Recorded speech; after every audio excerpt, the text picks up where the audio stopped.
What up, and welcome to another Mograph Mocast. I'm Dave. And I'm Matt, and joining us today is the super talented Mr. Joey Camacho.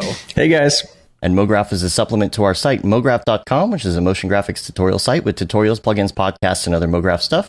And on the show, we talk about everything ranging from motion graphics to Cinema 4D, After Effects, plugins, render engines, doing business, doing taxes, being a contractor, or working for the man. You can email us info@mograph.com. Let us know what you think about the show. Questions, comments, concerns, queries, grievances, topic ideas, artist suggestions. We're on Facebook, Twitter, Instagram, YouTube, mograph.com, all the things. And you can send us email. It could be noob, it could be advanced. We'll try to do the best that we can and answer your questions. Love your ideas. This email comes from Frederick or Frederic. I don't know. I haven't heard it pronounced in my ear holes. Who was emailing actually about a project that he worked on, and the story is between Man and Machine, a versus mixing live action and 3D animation. He says he's really proud of this film because he did it with a lot of passion, and so we're going to post a link to that in the notes. You can check that out. We also had a question come in from somebody about the Houdini course and whether or not you can take it if you have the apprentice version, which that is absolutely a yes, you can take it. There are a couple limitations, and Mark chimed in on that a little bit. Yeah. If you the limitations being that with the apprentice version, you can't export Alembic files. But Mark was cool enough to export those Alembic files for us, so anyone using the apprentice version can still follow along. It's great. Right. Yeah. It's awesome. So check that out. We got the Houdini course. Stop being afraid of Houdini. We've also got that new Unreal course out from Winbush. You got to check that out. Been getting really good reviews, and people are just barreling through it and getting into Unreal for the first time from a production angle is great. So yeah, I mean, with all the Unreal stuff coming out, I've heard people saying that, if you're not at least stepping into it, there's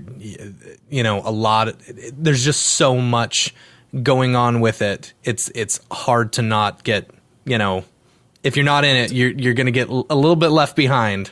So you're going to, even if you're not going to be in it all the time, I think it's really good to learn it at least just a little bit. Yeah. Just to know your way around. Yeah. So when something comes up having to do with Unreal, you kind of understand what's going on. And this is a great course for that because it's production oriented. This isn't like programming or any of that kind of stuff. This is just like, there's a timeline. It looks like an NLE, and you get to learn about importing Alembic files, FBX files, all that kind of stuff back and forth. So make sure you check that out. And then I also wanted to give everybody a reminder that our Halloween episode is going to be on the 30th of October at noon Central.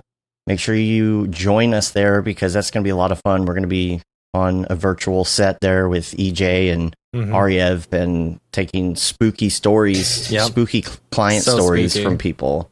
So that's going to be a whole call-in show. Where, if you can't make the live show, we'll absolutely read your client horror story on the air.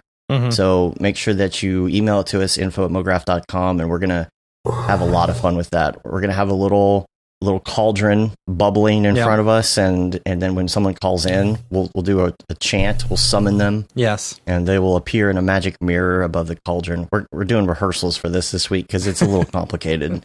So it'll be a seance where instead of raising the dead, we're raising the living. Raising the emotionally dead. Yeah, there you go. Be prepared to lose some sleep. Right.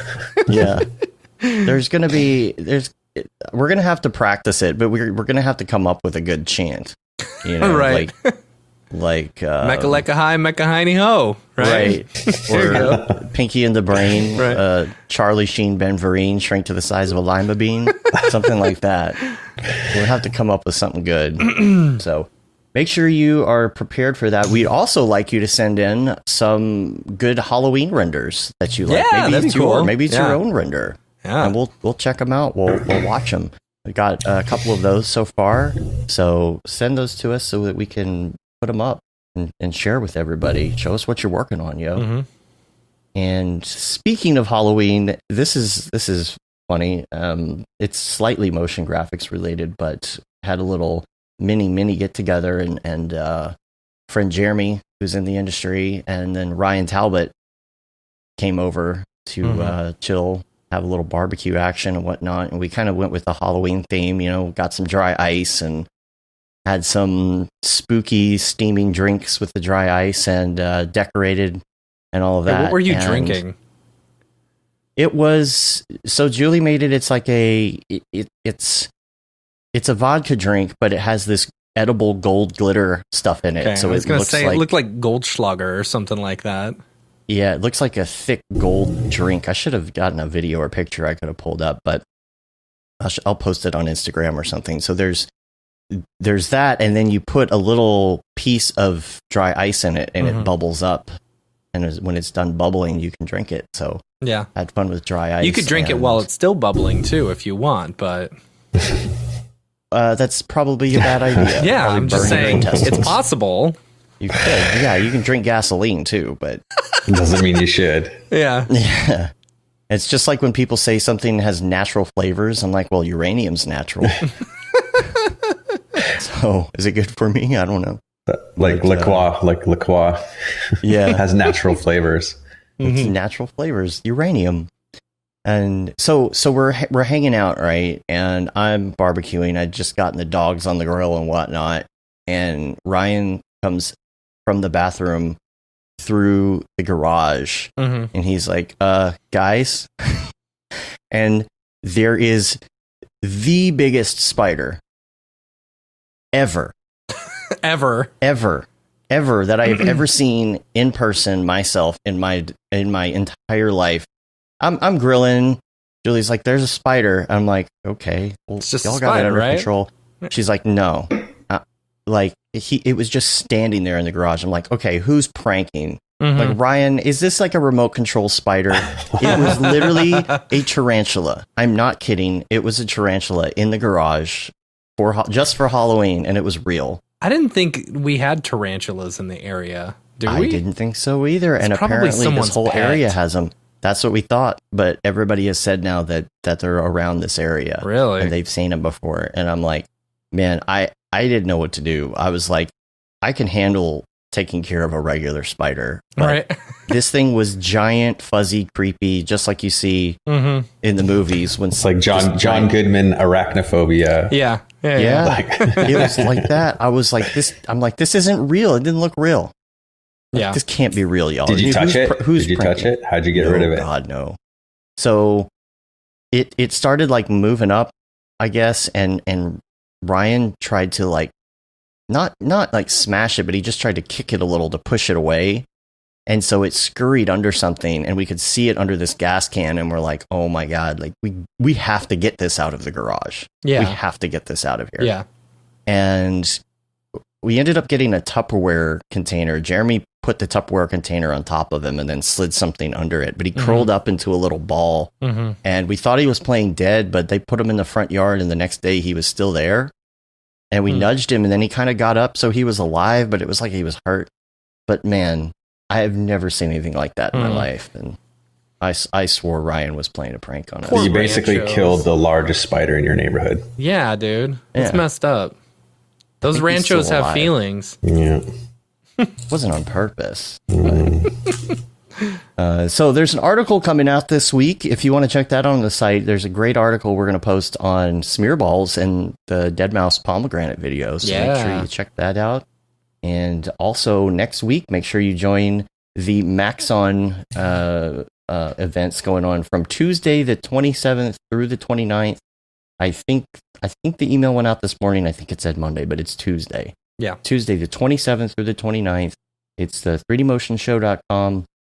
Make sure that you tune in, check out all the awesome artists. It's going to be a good one. This is the Adobe Max week.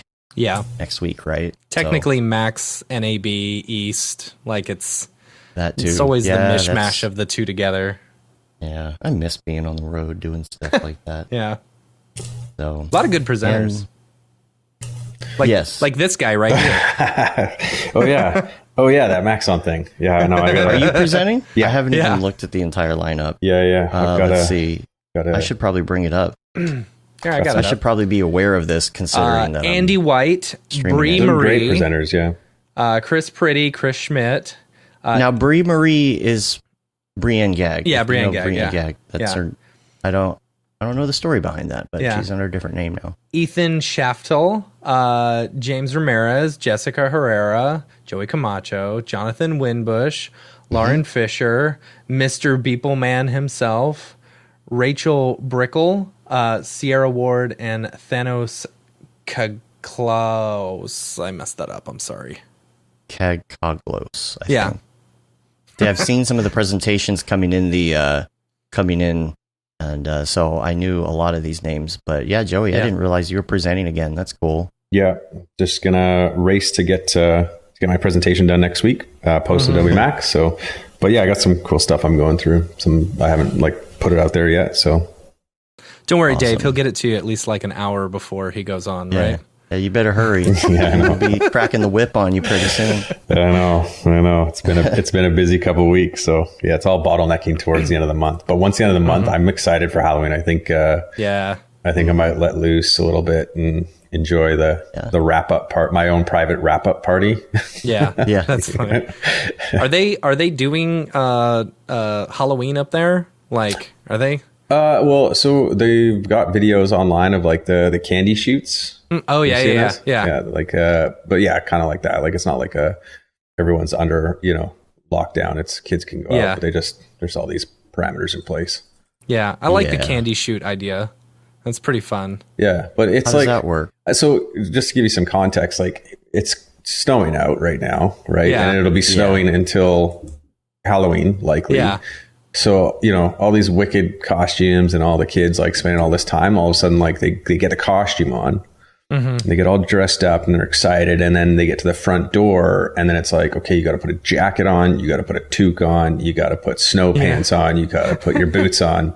So, and now you're going to be 8 feet, 10 feet away from these kids rolling around. And it's so what are you for Halloween? That's literally the only question. It's here. And then it's I'm Peter Pan or whatever. So, well, see, in Texas, we're the reverse of that. Yeah. Where it's we would be dying for some cool weather while we're walking around with these big masks on, these big rubber masks that you're just soaking in. Yeah. Back when I was a child, I went as Judge Ito one time. Oh, nice. Oh my gosh. And that's great choice. Yeah, right? I see the resemblance. Thanks. Yeah. But I had a Judge Ito mask that I was wearing, and it was the hottest Halloween ever. Yeah. So I was just melting in that thing, you know, and it's that's Texas for you. If it's either really hot or it's just raining, Right. Yeah. I'll take the cold weather any day. I'll take the cold weather. You say that now. But yeah, it's funny. The FedEx guy dropped something off this morning and our house has a pretty long front stairway. It's not that long. It's it's just because our entry door is on the second level and we have a ring cam that we see the same guy and he's always just even the summer, he's just if it's a smaller package, he'll just whip it from the down 2 floors down, just whip it. And if it doesn't go, he'll pick it up and whip it again until it lands on our little front doorway. Oh man! And we saw don't order any electronics. Oh, I felt like such an old man this morning because I heard this commotion out front, but then we heard this thing hit our front door, and I was it's him. And I opened the door, and this woman across the street is actually yelling at him for throwing stuff at our door. Yeah. And so it's kind of this chaos. And I'm just out there in my house coat. I know it sounds super cheesy. I'm in my house coat. It's freezing cold. I got a coffee. I'm like, hey man, could you stop? And he's well, it's cold. And it's and I'm yeah, I understand it's cold, but it wasn't cold 2 months ago. Yeah. when you were still doing it for fun. Yeah. But it gets really cold. And, Halloween's always a bit of it's almost like a pre-Christmas party. Yeah. He'll show up tomorrow with a slingshot apparatus to start slingshotting packages at you. Yeah, totally. Well, it was his face when he saw me standing at the top of the stairs versus what he was saying to the woman across the street was pretty funny. Yeah. He turned it around pretty quick. Yeah. Yeah. So I wanted to quickly go to, before we get to all about you, Joey, wanted to go to Ravcock, What's Your Flavor? What's your flavor? And talk about just a couple things in the render front and then some hardware stuff, which we usually throw in here. Number one is World Creator Beta will be free for Octane users. Does it say when? It doesn't say when. Okay. I'm not sure about that part. But there was an article about that, I think, that Ariev posted that. I get a lot of my news from Ariev, I think. Yeah. Wait for him to post cool Octane news, and then I just steal it. Yeah. Nice. But he also posted something else that I'll talk about later in the link section. But that's going to be a fun conversation. Jules is going to be on the show on the 9th. Yeah. So check that out. Make sure you go actually to mograph.com/live and check out the lineup, because we have got some great talent coming up here on the show. Make sure you check all that out, including who else? Beeple and I don't remember off the top of my head. I know Chris Schmidt and yeah, we got a lot of good ones coming up, so make sure you check it out. But I wanted to talk about hardware and chips for a second, because Matt and I had some issues. We talked about the fact that we got 32X Threadrippers, and here's the deal. It sounds super exciting, doesn't it? It sounds super exciting. Yeah. However, here's the problem. When you've built systems your entire life, you would think, okay, well, more processing power equals good. Right. Not bad. Right. I had 8 cores. Go to 32. That would be good, right? Right. Wrong. No. Wrong. So I don't know. Matt bought these things and he sent them to me, and I'm not blaming you for this, Matt, because I don't feel like I would have known this either. I take full responsibility for this, for not knowing. It is a very expensive lesson to have learned. Yeah. But I mean, it's not like we're... All right, go ahead. We're still using the processors. We're going to throw them in one of our like render machines. Yeah. But the thing is, here's what I don't understand. A 32X Threadripper, not only did it give me all sorts of USB power issues, it gives me clicks and pops in my audio, it gives me weird mouse lag. There's all these other gremlins in the machine where well, it's part of the USB power issue, but the USB would unplug and replug. I had problems with processing everything. I had problems with editing. I had problems with After Effects. Premiere 2020 was useless. It couldn't even play back a basic like HD piece of video. I'm like, but in the processor's defense, like, does Premiere 2020 play regularly? Well, I went back to my old 8-core, and Premiere 2020 still will not play. It chokes, and it just plays, and it won't stop. You actually stop, and you can continue editing and doing things in Premiere, but it's still playing video. It just won't stop. And I switched back to 2019, no problem. And everybody's like, well, did you try this setting? Did you try this setting? Did you clear this thing? Did you change these preferences? Yes. I spent 7 or 8 hours trying to get this stuff to work the other day. I switched on and off every preference. I uninstalled. I reinstalled. I did everything I could short of just starting over with a brand new system. Have you guys tried any of the Blackmagic stuff? See, that was kind of my thought. It's like maybe this is the reason to move over to Resolve and Fusion and stuff like that. Yeah, but it's like, I don't know. It's I have used Fusion, I've used Resolve, and I really like Resolve. I think Resolve, it's great. For sure. It's just, I don't know, maybe it's the muscle memory and stuff like that of getting into it. Yeah. And a lot of clients that we have are using After Effects, and if they want the project files, it's like, oh no, I'm in Fusion. Right. Like, oh, what's Fusion? It's like, all right. And I'm editing my course right now, and I'm like, I really don't want to have to learn this on top of editing my course at the same time. I will tell you something. So I'm in the same camp as you, except that we bought a Blackmagic camera a while back. And so I was like, okay, like we got this 4K footage. I just want to like take it and kind of, because they give you the free software with it, which is amazing. Right. And so spent some time shooting I was shooting with the camera, getting like kind of some cool slow motion footage. And I was like, okay, I just want to like whip together and edit. So I went in, and it was kind of like trial by fire, right? So and then, but once you get into it and spend maybe, I would say, 2 dedicated, like almost like I need to get this project out in 2 hours mentality.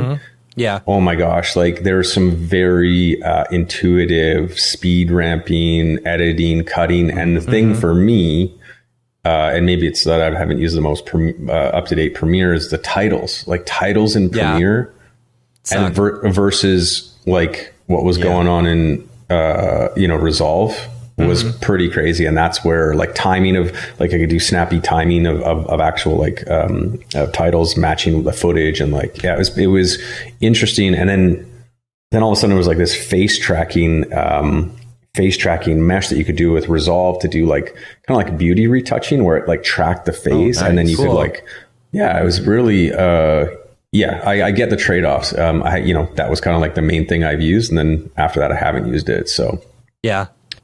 Well, that makes sense. But for me, when I'm editing my stuff, it's always something super simple, right? It's just like I need to throw in a couple cuts. Right. And I don't know. I just didn't. I need to get into it. I need to get into that as far as my other video goes, because like I have a Blackmagic camera as well, and I'm sure that it would be beneficial. Are you on, what kind of camera are you on? The 4K. The 4K one, the new, like like the latest 4K. I know they did a 6K one, which is super cool because it's got the EF mount right on it. Whereas I've got that. That's the one I have. Oh, you got the 6K? Yeah. Oh my gosh, it's great. Yeah. It's great. I think you would really enjoy bringing that raw footage into Resolve, and it's like just adjusting your ISO in post. I know the raw footage is like crazy heavy, but it is so huge. Yeah, like when you're doing the full 6K raw, it is like 1 minute of video is something ridiculous, like 50 gig or something insane. But it's fun to play around with. I would I'd highly suggest it. It's kind of it's worth at least checking out to see what you like. I really do need to make the switch, because I've been on the fence, especially the past couple weeks, about, because After Effects has just been giving me problems. It just gives me problems, It's like, okay, so do I move to Fusion or do I move to Nuke? But it's like, because Nuke, as far as studios are concerned, I feel like more studios are using Nuke, but it's like I don't really want to pay that much money, Yeah. Do they have an accessible, they have an indie level version, I think, but it's still, it's like, I think it's still, expensive, but I don't know. And you don't get a free camera. I don't even know if I would use it enough, You don't get a free camera with it. Right. Yeah. See, the thing is, for me, I wouldn't mind doing that. The problem is that my system still wouldn't be working correct as far as everything else goes. Yeah. And and plus we want to do upgrades, and we want to get the new 3080s if they ever become available. Yeah. Did you see NVIDIA added a CAPTCHA to the checkout page? Really? Yeah. 2005. So I have a feeling that they're gonna release some new ones coming soon, specifically because they added the CAPTCHA to it on checkout. Try and keep some of those bots from buying them. Or the eBay sellers. Yeah. So dumb. Yeah, for $70,000. Right. Yeah. Well, Aryev's been actually texting me this morning about it, because he's talking about the fact that the power supply for these 3090s are just going to be, if you're going to stick like 4 of them in something, you're going to need possibly multiple power supply, like dual 1600 watt power supplies. And I think we're not going to go with the 4 at this point, but we definitely need to upgrade our boards and all that. Yeah. So we decided, it basically got to the point where I realized that my After Effects just was much slower now, with this new upgrade. And it's like, all right, I've been having a few issues here and there, but now on some other projects, I've been rendering standard renderer because it's faster than even just using Octane or Redshift or whatever. It's like, oh, I'm just going to use this, right? And I have really enjoyed that. But the multi-core, the multi-core stuff. So we were chatting with Sage, and we're like, we're kind of burned on AMD. Let's get an Intel machine, so we bought some new processors and new motherboards, and stuff like that. They still cost less than they what we spent on those like other had I chips. known that in the first place, I probably would have just bought the Intel ones with new boards, or we would have bought the 3rd generation Threadrippers with a new board as well, because we would have saved money that way. But it's fine. I mean, we need new motherboards anyway. I'm still getting clicks and pops in my headphones now. Like after upgrading the BIOS, it's like I need more power. Yeah, so it's fine. Have you been to that site called Puget Systems or whatever? Have you ever been over there? Yeah, I've seen it. I find that they're pretty reliable, like in terms of their testing and stuff like that. So that's a good place to check out if you're looking for like hardware and like, Yeah. But again, it's all compatibility, right? You could buy that chip and have, the best of luck, and then all of a sudden you could have a different motherboard than what they're testing on, and have pops and clicks and struggles. So there's so many things in a PC, especially that like compatibility wise, like it's like what happened. And troubleshooting is like, 3 or 4 levels deep. Yeah. Troubleshooting is so, and that's why Apple has its closed system, and that's why people like it. Mm-hmm. They know what hardware is going to be in it. They know what software is going to be in it.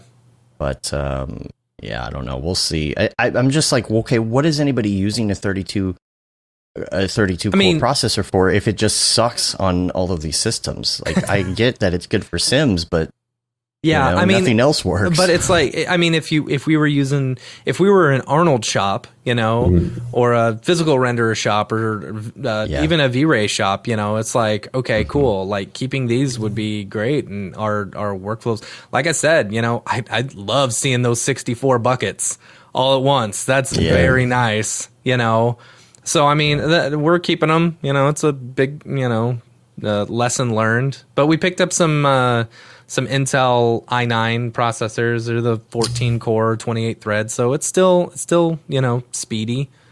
But it'll be we're hoping these work better. Technology's come a long way. It's first world problems, right? Right. Lucky though. Yeah, lesson learned. But you just you wouldn't think about that. You think, okay, this is more expensive and it's 4 times the cores, I should be fine. Yeah. But no. It's okay. They have nice things. I've heard, I was talking to Phil, Raid Zero, the other day, and he's got the same processor, and he says it works fine for him. That's so weird. And I've heard some people who are like, yeah, it's totally fine. And some people, like, I think Hupke was saying that he had terrible problems with the same one that we had.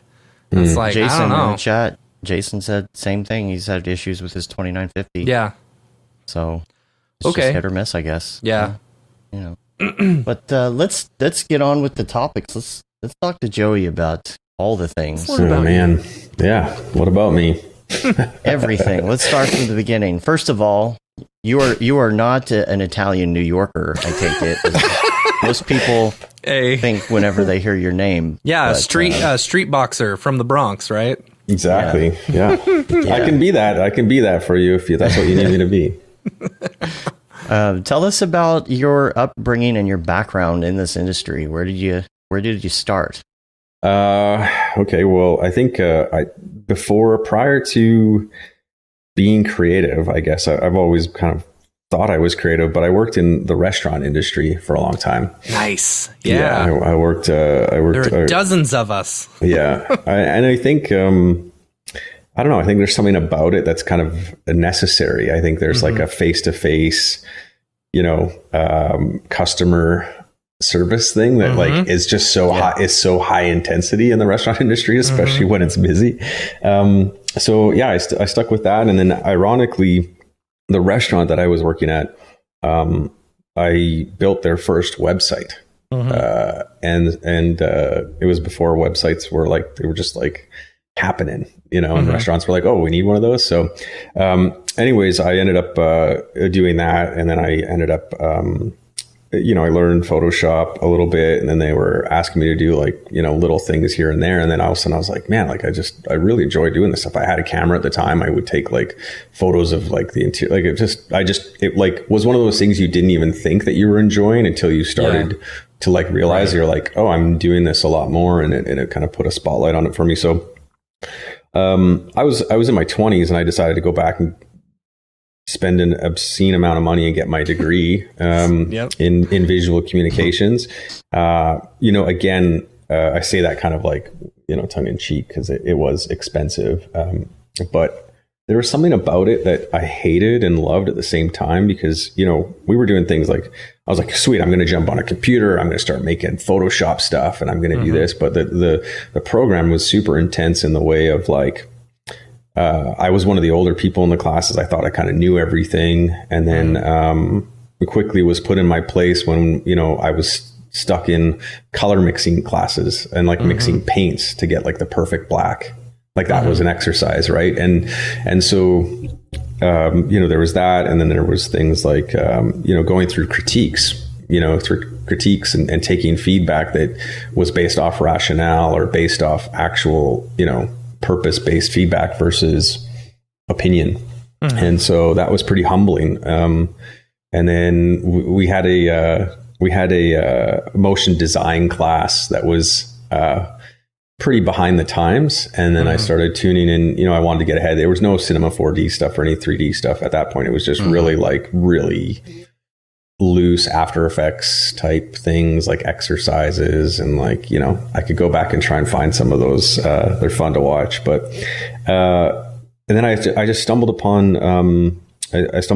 Nick's stuff early on when he was still doing Photoshop tutorials, like out of his living room. Yeah. Oh, that's cool. Yeah. And I was like watching that, and then I saw him doing the Cinema 4D stuff, and I had like an old Mac laptop and was like doing like little renders off that. And then I went and graduated finally, did okay, which was good, and ended up getting a job at Critical Mass. I'm not sure if you're familiar with who that is, but they're a big, they're a global kind of web design advertising agency that actually started out of Calgary, which is crazy. They got bought by Omnicom, which owns like all the big ad agencies, and BBDO, like all like the big ones around the world. Anyways, so I worked there, and I got to work on really cool projects like Adidas.com. We did like rebuilt their homepage, did like some customization stuff. Anyways, I kept staying creative, but then there was a job at Critical Mass that came up, which required it was a video shoot basically, and I was doing, like I said, I was taking lots of pictures and doing lots of video stuff, and I'd only been there about 6 months. Like I hadn't been there long, right? So they had asked a couple other creatives or art directors and people who had been there. The way that it was set up is that there was an actual different company doing a production commercial, like doing a real commercial. It was the Porsche Panamera hybrid versus the new Infiniti like M35 hybrid. And it was about this, like who, I think it was 0 to 60, like who would win. It was some spec type stuff, right? And it was being shot in California. I've got some family down there, and I was like, oh, like I had all the equipment. Like I had sliders, I had tripods, I had multiple cameras at the time. I had, glide cams. Like I had a full like run and gun setup that I would use frequently.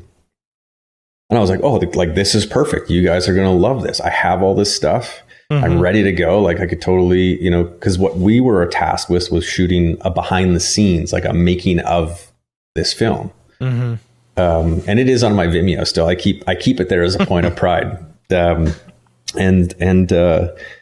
It's a reminder. Well, I'll say it at the end, but they weren't interested in me going. They hadn't seen what I was capable of. They hadn't seen proof in the pudding, basically. And I hadn't been there really long enough at the time. And so they chalked it up to me being like, I need to kind of earn my chops. And I get that, especially because it's a bit of a risk. So then I was like, at the time, I was like, well, how do I remove the barriers in the conversation of like why they can't, right? It's expensive for you to, we can't, there's budget constraints, there's equipment constraints. So I said, well, I've got my own equipment. I said, well, I've got this personal spending account that we get every year. It's up to $500 for us to better our abilities. And I said, what better way to better my abilities than to actually be on a shoot? So I said, I'll use my personal spending account. I'll pay for my own plane ticket, and then I'll stay with my family down there. And you've got no budget constraints. So that excuse is out the window. Anyways, so I ended up going, and the commercial company that had sent, the art director, this other equipment, they literally like sent them like full on like hydraulic dollies and like full on like the crabs, like the hydraulic crabs with like and you have a DSLR, like, so all the equipment that they sent this guy, he like, you're doing a run and gun. You're not able to like be behind the scenes on a commercial when you need to set up a full skateboard slider with like 2 tracks and like all this stuff. So, I got down there and I was just whipping around. We, just gathering as much B-roll as possible. And it's, to make a long story short, I got back in that project, I think they only got 4 or 5 shots on the other camera, like literally like 8 seconds or 15 seconds of footage. I'm like, what are you guys going to do with that? And they said, well, what did you get? And we had all this footage, and I already started storyboarding because we had to kind of like be like, what do we have? What kind of story can we tell with it? And I started putting it all together, and basically they wanted to take that footage away from me at that point and go do something cool with it. And I said, you know what? I've already started on, I've already like, let me finish this. And we took it through, and the client actually said, you know what? We like this. The feedback was, we like the style and the feel and the look of this. It says so much more about our brand than the actual commercial that they spent, I think $250,000 at the time. And, so, and it was at that point that I realized like,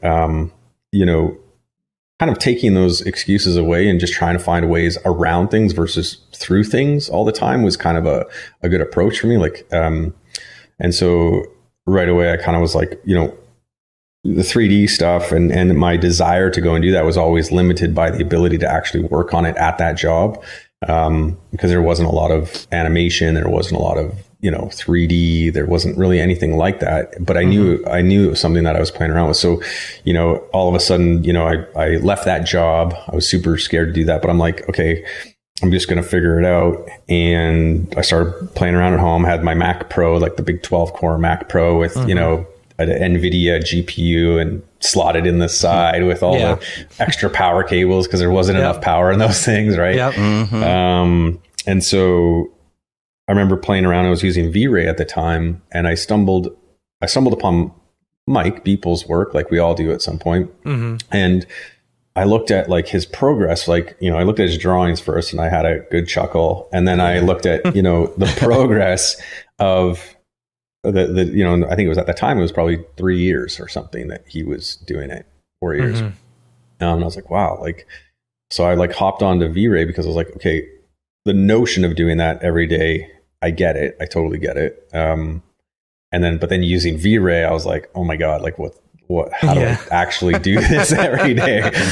I can render out 600 pixels, 800 pixels, maybe. And the learning curve was quite difficult. And I think probably 8 months in that, or a year into that, or not even, probably the first 5 months into it, Octane came out. Yeah. And then I was like, and I don't know if you guys remember it. And it's like that moment where you fire up the demo and you've got that cube in the thing, and you're just like, you drop in a cube, and all of a sudden you turn around, it's like got the pale, even the clay render that you're watching live. You're just like, what? Like, I'm turning the camera. Yeah. So, being able to see lighting like instantly, it's like that was the moment where you can't go back.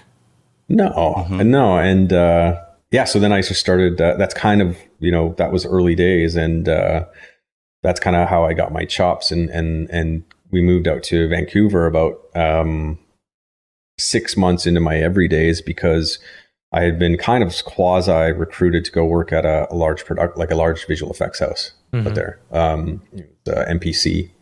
And I don't know how it happened, but it was like, have you ever seen that meme where that guy's like getting ready to jump on the double Dutch jump rope, and they're going, and then he like goes to jump and he just like falls over?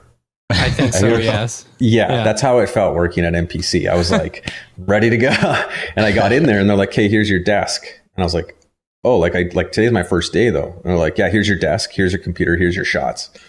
I was like, "Okay, well, how do I install like Cinema? They're like, oh, you'll be using Nuke. I'm like, huh? And so that's kind of how that went. I knew a bit of Nuke, and it was, I think the time when I saw someone work, I was working on an 18 frame green screen shot. It was blue screen through a truck window. 18 frames. You're just watching this timeline go like this, right? And you're trying to key out hair and all this stuff that I didn't know how to do efficiently at all. Yeah. And I'd spent like, I think 4 days, like 4 8-hour days trying to figure out, this shot. And that's when I kind of knew, when I leaned over to someone else, I said, hey, like, what would you do in this case? There's reflections, there's this, there's hair. And the guy's like, oh yeah, here, let me just take a look at it. And he's like, okay, I'll, just come back to me after lunch. And then like after lunch, he's like, okay, it's done. And I'm like, okay, well, obviously there's a gap, and the team, I was more worried about the team that I was working with, all the other, talented people, that I was literally holding them back. And so I quietly like exited out the back door. I was like, you must have hit the green screen, the VFX button. Yeah, totally. Make it gone. The easy button. Yeah. The button everybody talks about, Yeah. And so I was like, and I actually kept a lot of great friends. I had a couple of real solid friends actually from that experience. But, and I just got back to work. I actually licensed my first image when I was experiencing that stuff, and I looked at that licensing opportunity, and I was like, oh, like I got paid this in a month at MPC, and I got this, in a licensing gig that was from my personal experimentation, my personal exploration, and some light bulbs went off there. And I've always said, the value of whatever you create is the value it creates over time. And so that kind of started me down this path of just like continuing with every days, and, seeing the opportunities from commercial clients that came from that. I'm just so grateful that I stuck with it. Really lucky. I think we were talking about before we jumped on this, like just how lucky to be in an industry where you can work from anywhere with anyone, not be limited by the rules of reality, both in what we're making and, the realities that we're facing outside of, our computers. I think it's really cool. Yeah. Yeah, because you were able to move recently, and you could move anywhere. People, and you see that going on right now in San Francisco, for example. Like since COVID, you remember how high the real estate, the prices, and everything, cost of living in San Francisco was, and now it's like, well, you can do this from anywhere, and it's such a great thing to be able to do. Microsoft and Dropbox have said that anyone who works for them who wants to stay at home can stay at home from now on. Yeah, and I think even Shopify, like I think they built this big office in Toronto recently, even as early as last year. I think they finished it and they had everyone there, and they just said, you know what, this is working. Like, don't worry about coming back to work, like ever, if you don't want to. Like, you can just work from wherever you are. So I thought that was really, really cool.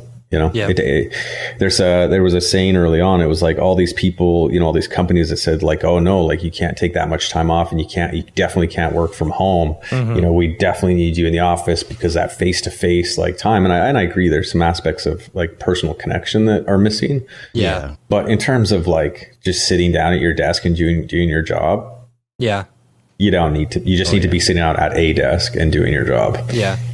So it takes a bit of discipline, as someone who has been working from home, the first time I worked from home, I spent my first 2 weeks fishing every day. It does take a bit of discipline, but once you get that discipline down, it's like, all right, I'm at my desk these hours, I'm working through these hours, and then, separate yourself. But yeah. It's timers. Everything, you got to set limits, right? Absolutely. Timers. It's like, and I think once you hit that go button, even you might get a little distracted, but I think the timer is like the equivalent of like your art director or your creative director walking by every 20 minutes. Right? Oh totally. I got to get my head down, right? So where are you at? Where are you at? Yeah. I'm not fishing. I'm here. The thing that I've been trying out the last couple of weeks is, I'm a big to-do list person, and I've got a great management system down as far as doing my to-do list. It's effective. It works. However, my big problem has been underestimating the amount of time that it will take to do things. Yeah. And it doesn't matter how hard I try, I still feel like I'm not getting enough done because I'm not hitting those to-do list points every day. And I'm like, okay, well, you put 10 things on your to-do list for today, but you didn't think about how much time each of those is going to take. And the fact that you're going to take a break at 5 o'clock and you're going to go running, and then you're going to come back and take a shower, eat dinner, do all those things, and then you're going to be tired when you come back. Yeah. So what I've been doing is trying something new, which I've never done before, which is to take my calendar and put it into week view instead of day view, and start blocking those things on my to-do list.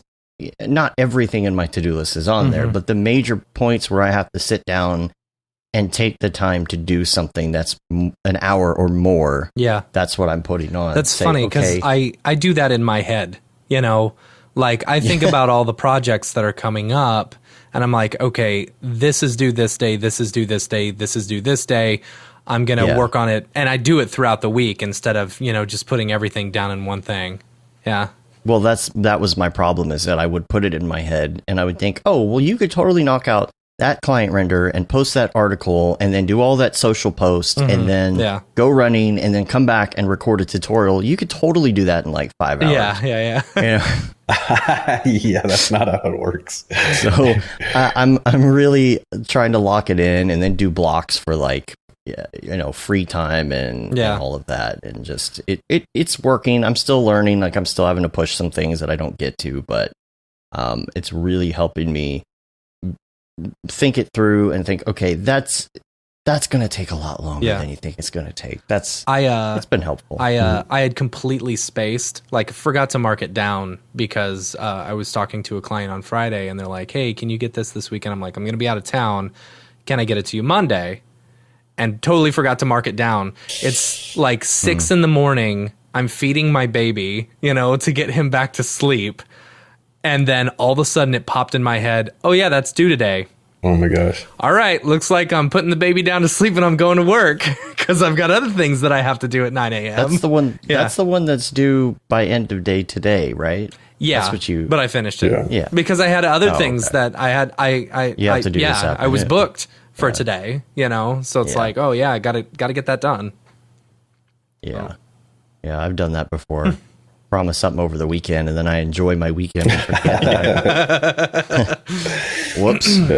So, so tell us about what you do now day to day, and let's talk about a little more about the licensing thing. Yeah, I think that's something a lot of people are going to want to hear about. For sure. Yeah. We recently moved. We moved right at the end of March. I think it was end of March. Yeah. So right in the chaos. It was about a 12-hour drive. We split it up into 2 stretches, and it was really kind of surreal driving here. Not a single vehicle on the road. It was like, and the hotel we stayed at was in Revelstoke, which is a big ski kind of destination. Super busy usually in March. And like we stayed at one of the more popular hotels, and it was like The Shining, literally in the middle of winter. It was like nobody there but a front desk person. We didn't see anyone the whole time we were there. They upgraded us. Jeez. And so I'm kind of precursoring like what's life like now is that we got a new home, which is really cool. Lots of stuff to like, you don't realize how much space I think you have when you make that upgrade. And so just kind of like figuring out how we make it into a home, how we enjoy it. So the first, I think, got to fill all that empty space, right? Yeah. And the first few months here were really, really stressful, even though there wasn't a lot going on. It was stress. Like you'd be like, oh, like, you know, cause your whole routine's kind of different, you know, your whole routine, it gets kind of flipped upside down, and we were getting some, contracting done, some landscaping done. You're like, well, you know, what should I be doing? Should I be outside talking to those guys, or, you know, So I think it's just getting into a new routine, like which cupboard the coffee in, you know, like the thing that you found, you know, when you talk about like willpower, right? They talk about like willpower is just like you run out of willpower when you've run out of energy to make decisions. throughout the day, and you're just like, I have to think about what shoes should I wear. And that's why, like, they talk about like Tim Cook and like all those guys wearing the same outfits every day, because it was just like one less thing they had to worry about, because they had other bigger decisions to make. And so, but our days were like that. It's like, oh, like, where's this? What's that? When was this coming? What's that? When do we need to get that? Where do we go to get that?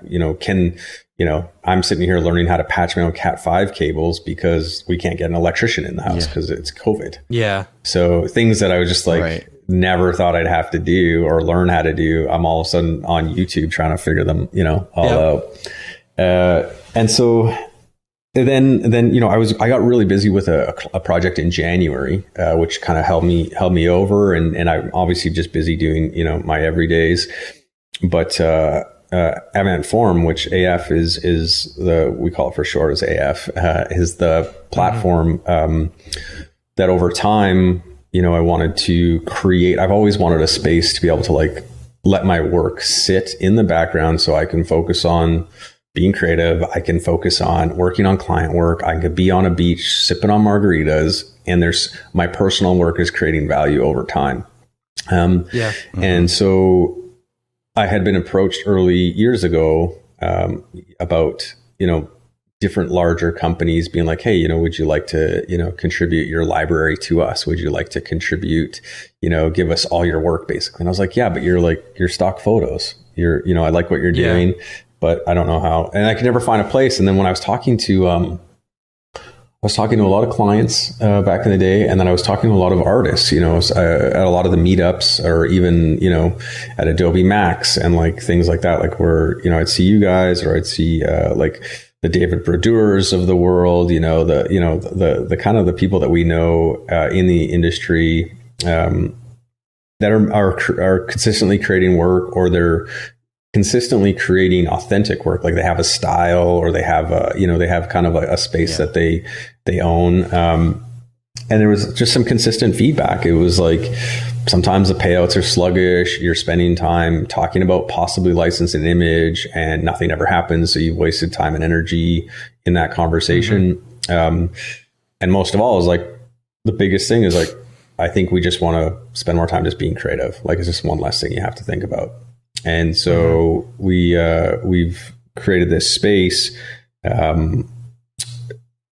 for artists to actually just, artists, animators, motion designers, CGI, just creators in general, to be able to be on a beach, sipping on margaritas, be, working on a client project and, waking up in the morning and having, an email that says, hey, you've made a couple $100, or you've made, $50, or you've made $1,000, or, something's been licensed exclusively, or something's been licensed. So yeah, it was really inspiring to see the artists kind of come together and rally around it. And now we're ramping up for a really kind of exciting, what I call is like second phase, V2, with all the research that we've gathered over the last like year, probably. Since even before we launched V1, we've seen, patterns in the market. We've seen, especially with COVID, like how quickly clients want access to work easily, and how different the image making landscape is happening. Like how, where photography, is very much real life, real people, connections, interactivity, with real objects. CG has such a powerful aspect to it with regards to, I say it's like the equivalent of being able to go on set to an old photo shoot 3 years ago and tell one of those people, can you just get out of the frame, and we need to reshoot this. CG, you can do that. So there's some customization aspects that we're working on. There's this, ease of accessibility in the market with regards to conceptual ideas that photos can't often, in a way that's not cliche, that photos can't do, right? So, if you want to say speed, how do you do it with a photo, and then ask yourself the question, like, how can you say speed with CG, right?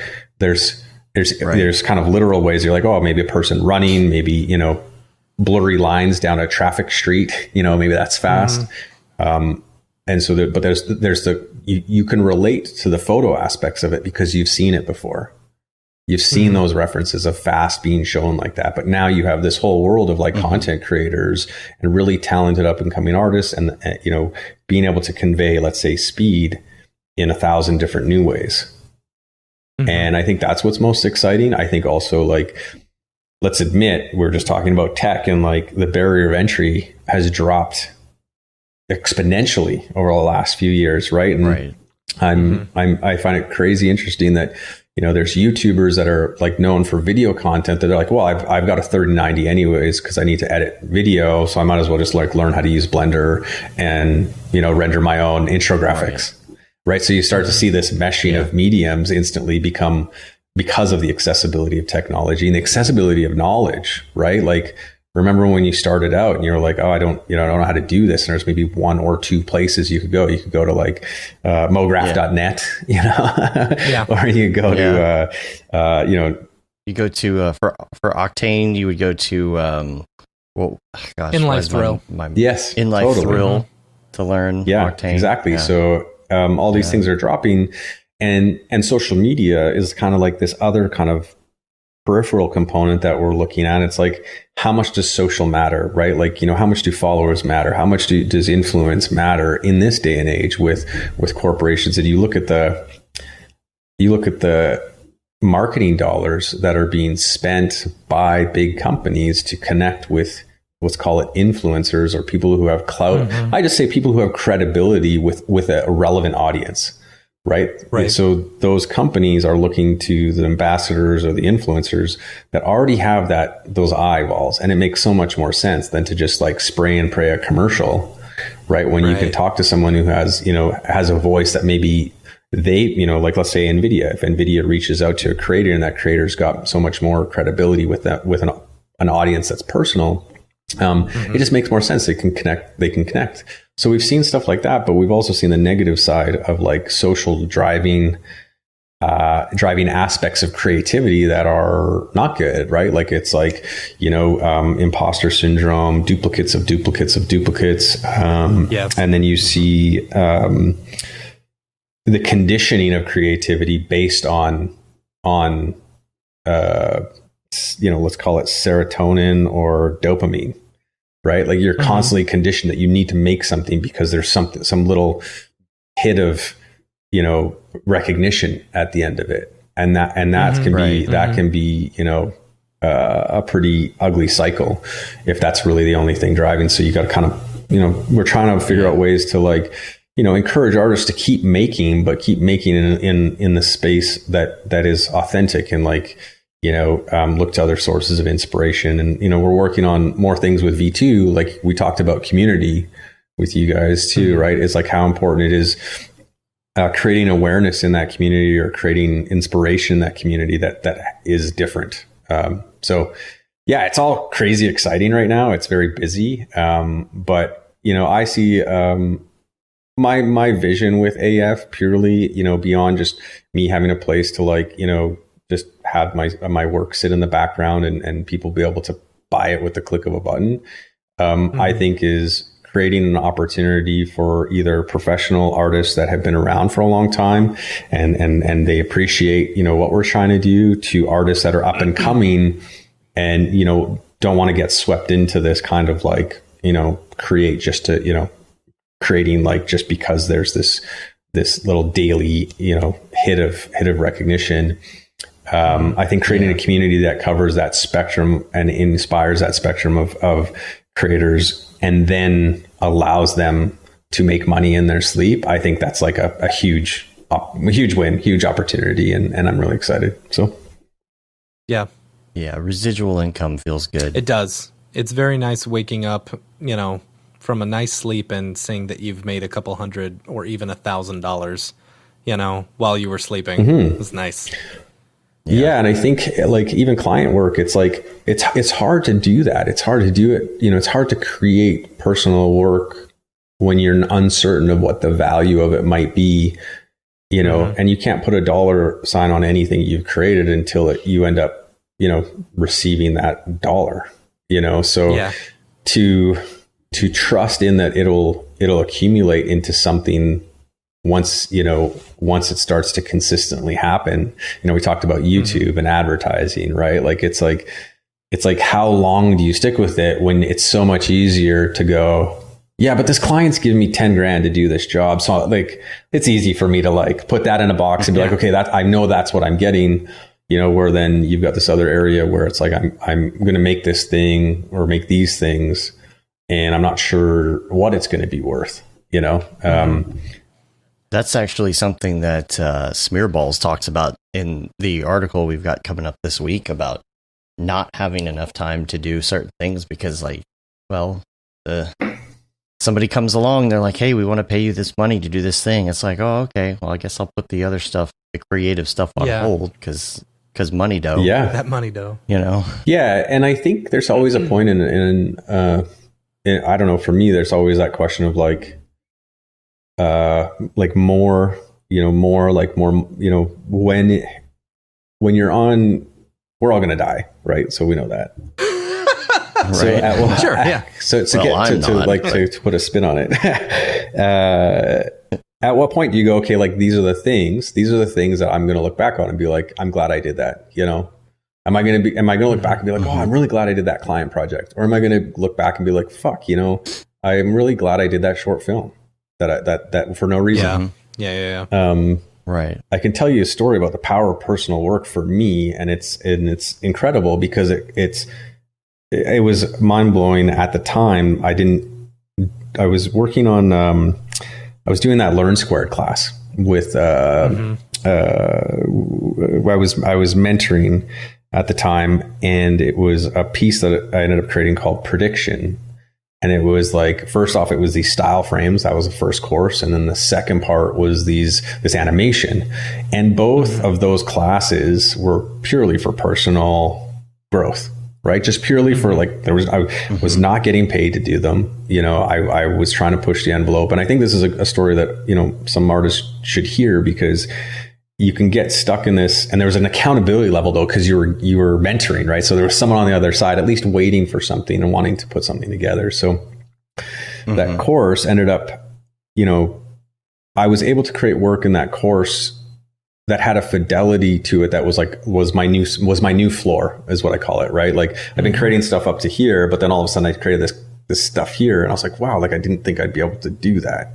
And now that became the floor, right? Like you didn't want anything less than that. You're kind of like, oh man, like that's not quite as good as that. Yeah. And so I kept trying to push that, but then that got picked up by like that piece, the animation and those images over time in terms of licensing and in terms of usage is just, and the projects that those things have led to, because they were like, I don't know if it was just because I was doing it for fun, or just because it was something that was like out of like an authentic place. Like I wasn't trying to create something to impress someone, or wasn't trying to create something to like, match someone else's capabilities. I was literally like in like neck deep in the process, and enjoying the process. That stuff is like, has returned its dividends, I would say, more than any client project that I've ever done. And I think that's really cool. For artists out there, it's like the next piece that you could make could be the one that like this, makes you passive income for repeatedly over the next 10 years. So yeah, I don't know where I was kind of going with that, but I think it was more the notion of like the power of personal work isn't immediately noticeable like client work, right? Client work is immediately noticeable because you know what you're going to get. Whereas the other one's a little bit dicey, but potentially has more reward, right? So yeah. And what is the process like? Because obviously you have some pretty high standards here, as you can tell by the work on the site. So what is the process like for somebody? They apply? So they apply, as we make some really big updates to the site, the process for application is basically, pretty similar. They apply, they said, we just ask some questions about kind of like process, like what they like to make, what describes their work, where can we find their work, and then they can upload that work. And so there's the personal aspect of getting to know how we can actually support this individual, or, make meaningful, decisions and have meaningful conversations with them inside the platform. And then there's the other aspect is like actually getting access and then like uploading the work, So a really cool challenge, and I say cool because it's been a nightmare, to be honest, is learning how to describe this stuff, right? Like photography is really super easy. It's like, that's a person, that's a dog, that's a cup, right? But I could ask you both to look at the same image right now and you call it a sphere and someone else would call it a particle, or someone would call it a circle, or someone would call it metal, someone would call it shiny, right? So, finding the criteria that to kind of start making this stuff searchable is very difficult, right? Because it's one thing for us to make assumptions on the front end of what that should be called visually, but there's the other end of a customer coming in and be like, do they even know what that's called? Yeah. Do they know what curl noise is? Probably not.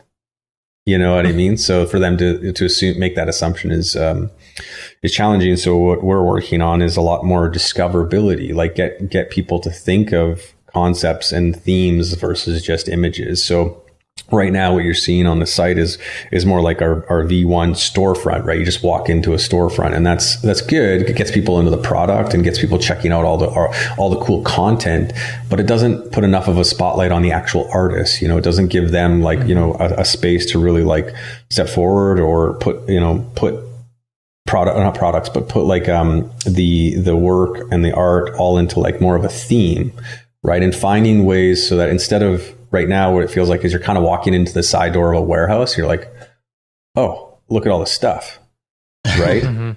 You get them from an experience standpoint to walk through it like a store, and you're getting, greeted. You're getting kind of welcome to this experience, and here's the artist. Check out the artist. If you know who you're looking for, go find them. If you don't know who you're looking for, explore through the roster. So some of those components are currently missing, and that's what we're really excited to get out there. And it's coming very, very soon. And then the other aspects of it are like, how can we create themes and trending kind of collections and feature more things and simplify the licensing overall. The licensing right now, I think, is a bit complex. So we're going to simplify that and make it a little bit more balance. What we call is balancing like creative authenticity with like accessible commerce and making that sweet spot. So it's always about quantity, quality, accessibility, understanding. And right now, like quality's high, accessibility is too low because, maybe pricing's too high or out of reach, or the licensing is kind of for customers is a little bit difficult for them to understand. They're like, well, what is editorial? How would I use this for editorial? Right. So we're massaging that stuff, and we're going to see some really big improvements. Got some really exciting partnerships coming up, which is something I can't talk about too openly, but it's really exciting for for the platform. It's exciting for, I think, the industry in general. And then we've got some other more creative partnerships coming up in 2021 that I really would love for the artists on the platform to have more access to knowledge, some more access to resources, and more access to tools, and so those categories. And we're on the Mograph.com thing. You guys, you put out great resources, right? You put out valuable resources, both like hopefully what I'm sharing is valuable today. I don't know, but being on these podcasts and stuff, it allows artists to just maybe get a sense of things that they hadn't thought before. So on the platform, knowledge is something that we're looking to partner with certain, partners with resources like assets, models, things that artists can then go and create more stuff with that maybe they didn't have access to or whatever. We can give them that and they can create more cool shit.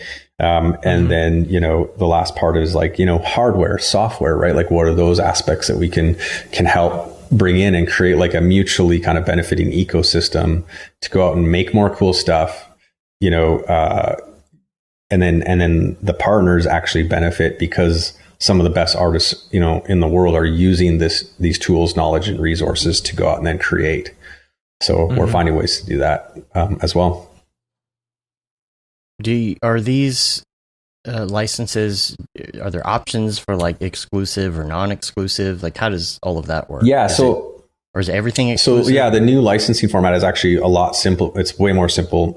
So we've seen in the industry in the last like probably 6 months, COVID and pre-COVID, that there's that social and web is kind of like the easily accessible, clients, when they buy an image, if they're moving pretty quickly, they don't need it for broad campaigns. They usually need it for one thing. Like they're putting out an advertisement, or they're putting out something they want a key visual for their homepage or something, right? They don't need something like custom. They don't need something for, to go out in 5 different streams of a brand campaign, right? They just want it quick. They need to ship it now. And so we're moving to a model where you just have two licensing segments. It's basically web, and that's like single featured use where, a client just says, I just need it for this thing. We're moving on it tomorrow. It's one thing. Yeah. We need a cool image for an email newsletter. Boom, it's out. So it's kind of for more of a rapid moving landscape. And then there's like the all media license, which is like more of a broader campaign. So it's like, we need this to go out on print. We need it to go in, a website. We need to go on email marketing. So then that's like the all media side of it. And it's just 2 sizes. It's a 1400 pixel roughly, or down to 1080 pixel image for small, and the max uploaded size for large. And so that's where we're going with this. There's market freeze licenses, and market freeze is a really cool term because a lot of people think exclusive means that client is the only one that can ever use that. And it's not actually the case. Exclusive really just means that, it's not, I think the question is it exclusive in perpetuity? Because exclusive in perpetuity means that they own it forever, or they're the only ones that can use it forever. You might still own the copyright, but no one else can use it. Market freeze, the way that in the industry is normally known as, is if Dave buys he needs this image and he wants to use it non-exclusively for something, he can go and do that. But if Matt all of a sudden comes in and says, hey, I want to buy this exclusively, license this exclusively for 6 months, right? Well, Dave, if he's got an all media license, he's just the only one that got it before you. But we won't sell it to anyone else for those 6 months that you've purchased it.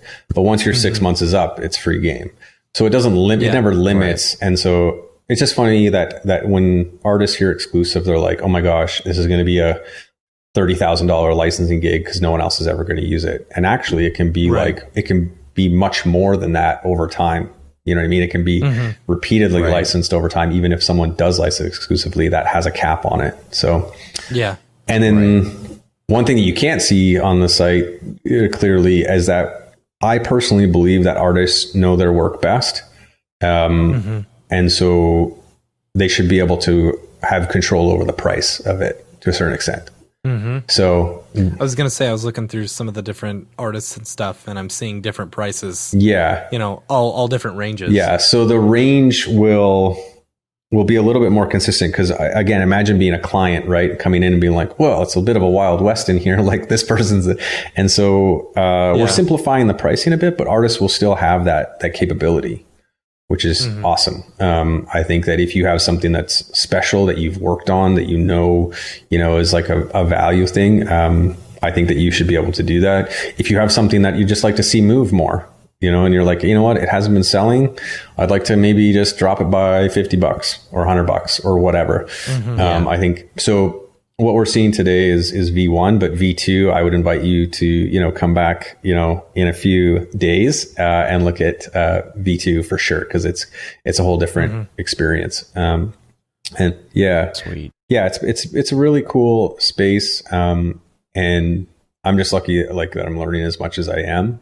But the industry is moving pretty quick. It's especially in this day and age right now, how are you handling payouts as far as artists? Is it something where you have a separate fee, or is it something where you do the whole fee and then you 1099 them, pay them directly? Yeah, so in terms of licensing and payouts, we do pay the highest royalties in the industry, on repeated licenses. So if you sell a license non-exclusively, it's 50-50.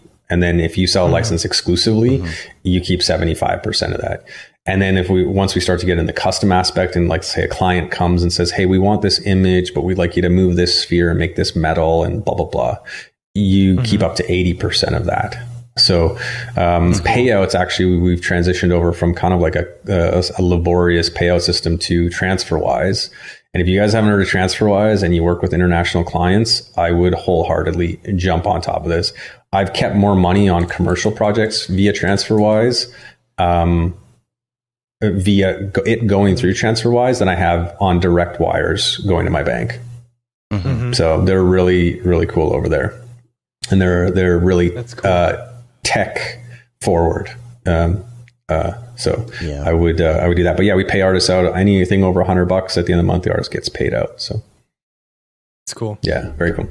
So how much of your time are you spending on this? Like, are you doing other projects? Are you doing other client work while you're doing this, or is this exclusively what you're doing now? I do my dailies still. I do this probably, I dedicate probably 2/3 of my day to this right now, especially like leading up to a deployment on V2. It gets really hairy because I help with a lot of the design, I help with a lot of the marketing, I help with a lot of like the strategy behind it. And then we move to, I think I'll get a little bit of a break after. That's why I said that I'm going to have my own like personal wrap-up party at the end of the month, eat a bunch of Halloween candy, but go to Halloween candy coma. I think that's how I'll celebrate. Right. And then, I think, sorry, I lost track there of the question. Just like what else do you if you're doing any client projects? I was sitting here looking at my calendar. I'm like, man, I got so much to do. No, but I dedicate probably 2/3 of my day to that. And then Penny, I'm fortunate because another half, she is definitely towing the line in ways that I never thought were imaginable these days. So she's doing really well. I'm really grateful for that. So it gives me the space that I've created over the last 6 or 7 years doing every days and doing a boatload of client work to then focus on a bit more on AF. And I'm still doing client work. Like I had a project in January that was awesome. And I'll be sharing more about that on the Maxon presentation, the roadshow. So, sweet. Just trying to give myself enough time to like be creative and have that authentic kind of, because it is difficult when you're, working on something full on, for 2/3 of the day, and then be like, okay, like what's something meaningful I can make. I've let go of that a bit. And I just say like, okay, like what's something cool? What's something, just spending time in the program, or, spending time opening Cinema 4D. The idea, you guys have probably had a lot of conversations, right, about every days. You know what I mean? Like it's this polarizing topic, and I think I'm biased, I would say, but I don't know. It's got this double-edged sword to it, right? Because you feel like you have to, and then some days you feel like you want to. And if I equate it to going to the gym, there's never a day you really feel like going to the gym. Yeah. Right. But you'll never feel bad when you leave the gym. You'll be like, you won't be at the gym being like, man, I really wish I would have done that load of laundry. Like you'll work around it. Yeah. But you'll always do the laundry and be like, unless you hurt yourself at the gym, that's a different story. Fair.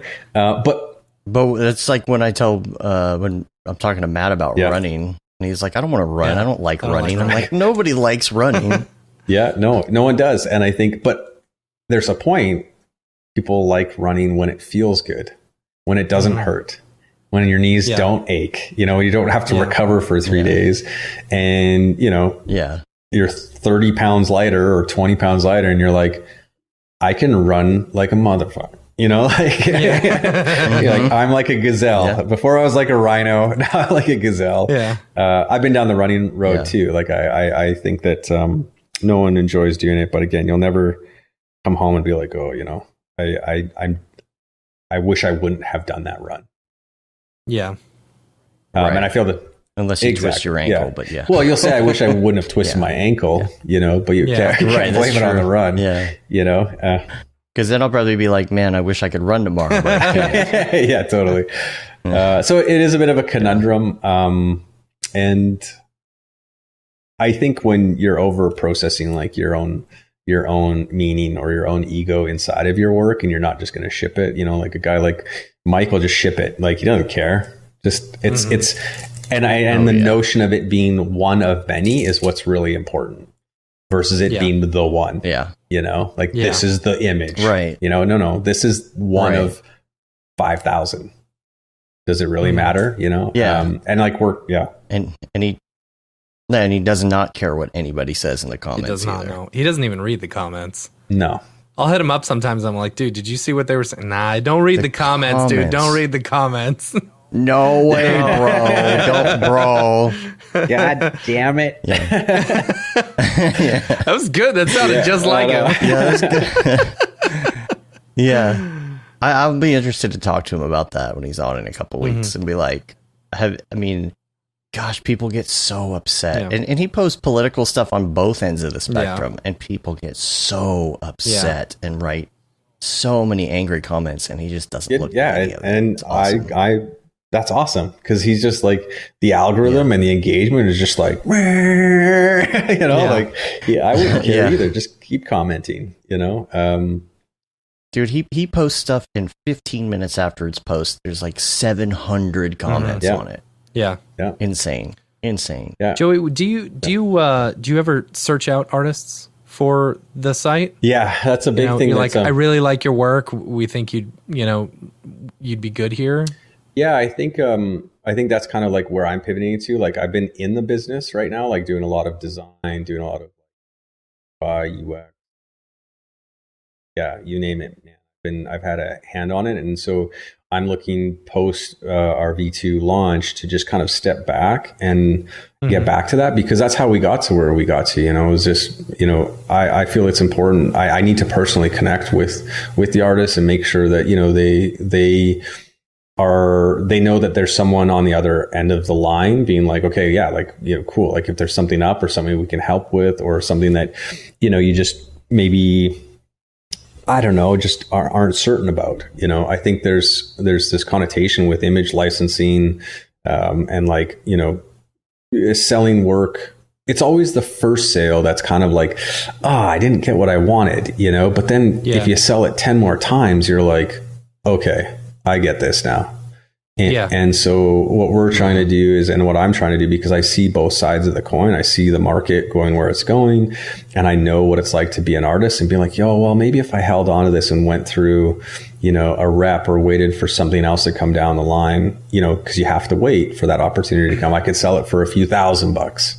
But the difference is now if it's on a platform in the background, and it's selling, 10 times a week, it just depends what you're comfortable with. And I think that's a real honest conversation. It's the value of your work created over time. And if you don't put it, if you have a place that we can help market it, and we can help push it out there, and we can help get it in front of eyeballs and deal with the client stuff, and you just, wake up in the morning and have an email with a couple $100 or whatever. I think that's where we want to get to, with all the artists that we spend, time recruiting or, reaching out to and finding if it's a good fit. Yeah. Yeah. I gotta say, Pedro asked about Stripe. Why not use Stripe instead of what you're using for payments? Just the business sense of it. It's Stripe and PayPal just take percentage points off of everything, whereas TransferWise gives you the mid-market rate, which is really important. The mid-market rate is like, if you Google what's $1 to €1 right now, that's the mid-market rate. Whereas if you go through PayPal or you go through your bank's going to take a percentage off. Everyone's taking a percentage off, like TransferWise just gives you that rate at that time, and they take off like either a flat fee. Like it'll be like $5 off 10,000. So it's not that percentage isn't climbing, or that, it's $5 off of 1,000. But I've always had this thing, like I've learned as I was getting, if I ever had to transfer like US payments into Canadian dollars, I'd always go into the bank and I'd say, okay, like here's the rate that, the this place in Vancouver that usually gave the best rates. I'd be like, here's the rate that the BCBO or whatever it was called is giving me. Can you guys match it? So instead of just saying I'd like to change US to this, I would go, I'd like to change US to this, and I'd like you to match this rate. And 9 times out of 10, they would call Toronto, and Toronto would be like, yeah, we can match it. And you'd save like 2 points off of, a couple grand, which adds up over time. Yeah. And for sure. That's a long-winded way of saying why we don't use Stripe. Here's something that I really like about Avantform versus just a standard stock site or something. I like that you're curating some of the best artists, the best 3D artists. So if you're looking for something very specific, it's not like you're going to have to shuffle through a whole bunch of BS first before you find something that is, has a beautiful design or, uses color well or something like that. Yeah. It's nice. Yeah. Thank you. I think, in the market early on too, you see things in the industry, like you see guys like Peter Tarka and Rick Oostenbroek be like ripped off, right? Because they're doing things that, are originally like, their thing, right? The swirly, glowy kind of abstract shapes. And now those artists have evolved from it, but their stuff's still getting ripped off and used in ways. So it begs the question is like, once you can do something that other people can rip off and kind of emulate it, is it yours? And do clients care, right? Do clients care? And we're trying to find that spot where clients can come to this and be like, yeah, you might be able to get something like that somewhere else. Sure. But you have far more credibility and clout by working with the artist that maybe is the originator in that style, right? Like, so, and it's a conversation of like, how much does that matter? Because I think great work, like really great work, can't really be ripped off. It takes some time for other artists to catch up because, you're pushing the envelope. So I think that's always going to be one of our mantras. The 3 qualities that we look for in artists, and any artist that is learning and growing is probably looking to other artists for inspiration, which is fine. Yeah. High quality, what that means is just like, you're not just busting stuff out. If you're going to spend a day on it, like you're spending a day on it, you're trying to take it as far as you can. And it doesn't need to mean that you need to produce work daily. It just means that you're treating your personal work to the same level as like commercial work, right? Because you're selling these things, to commercial clients. So that's quality.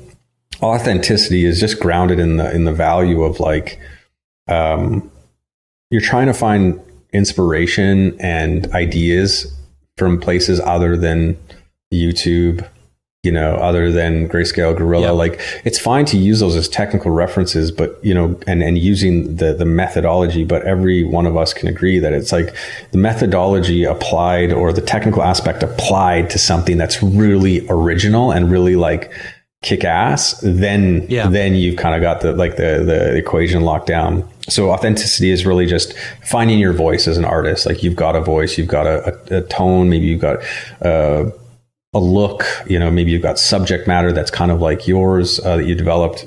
So quality, authenticity, and consistency. Consistency it just comes in the way of that. You're not just kind of dabbling in 3D. You're not dabbling in this. You're not like doing something else. Like, there's some level of consistency in your personal brand. There's some level of consistency in your contributions to the platform, and there's a level of consistency in your output. And so those are kind of the 3 things that I look for. And I think it's really awesome as even up and coming artists, if they kind of think about those things, like, okay, like, am I sitting down and just getting my work done like a professional, but I'm putting some, kind of pushing the envelope. Then I think you're going to get someone who kind of gets past that kind of like, I need to do this because I need likes, or I need to do this because I need that dopamine rush. It's like, no, I need to do this because like I need to do this. And that's really it. Yeah. There's no reason, like, you can come up with a million reasons not to go to the gym, but you just like gotta have an honest conversation with yourself and be like, you need to go to the gym. Yeah. Yeah. So, so that's kind of how we spend time looking for artists. Yeah. That's cool. I want to get to our Mograph recommend segment with you and get a little of your background, but first I got a couple links that I wanted to mention.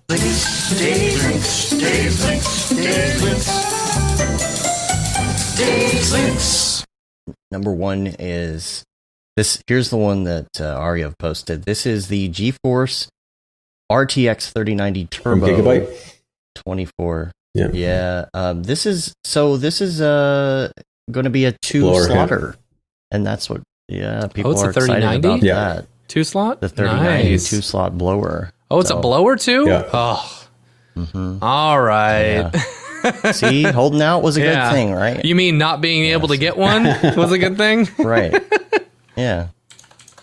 So, I think that might be a good option there. Maybe get 2 of those. I don't know what the wattage draw is on there. I think they're like 350 each, aren't they? Yeah, I think the wattage still stays the same. What they're worried about in those cards is the thermal throttling. Like, will that blower be able to dissipate the heat as well as the reference blowers? The power draw on those things is crazy. I was talking to those render box guys. You know, the guys that make those it's called render boxes out of the UK. Their Instagram's really cool. They got a cool website, but they build these custom machines, same as like WS Computer. I don't know if you've looked at his stuff. That they literally like fabricate the cases for these things. Cool. Yeah, and they said I think they have 2, because they can put up to 7 of these 3090s in there, a single slot water cooled, but I think they said they would have. They don't know if they can put 7. They could definitely put 6. I think is what they said. But they can put. They put 2,000 watt power supplies in them. Because the power in the UK, like the plugins, I think they're a little bit higher than ours in North America. Because what is it down the States? Is it 120 volts or whatever through an outlet, like 15 amps or whatever? Is that what it is? 15 amps. Well, it depending on your breaker. But like the normal standard is about 15 amps. So with these cards, you're looking at like I just got some electrical done downstairs because I put my old machine down there, and we ran a 15 amp line to each outlet. Like, so there's 2 outlets here that's got 15 amps. There's 2 outlets here, it's got 15 amps, and then I have to plug in. Because the white machine, that old machine that I built with the 980s, and it has 7 of those, and it draws more than 15 amps. So I have to plug it into each one. Mm-hmm. Yeah. So you'll have to do that with these if you want more than 2, I think. Yeah.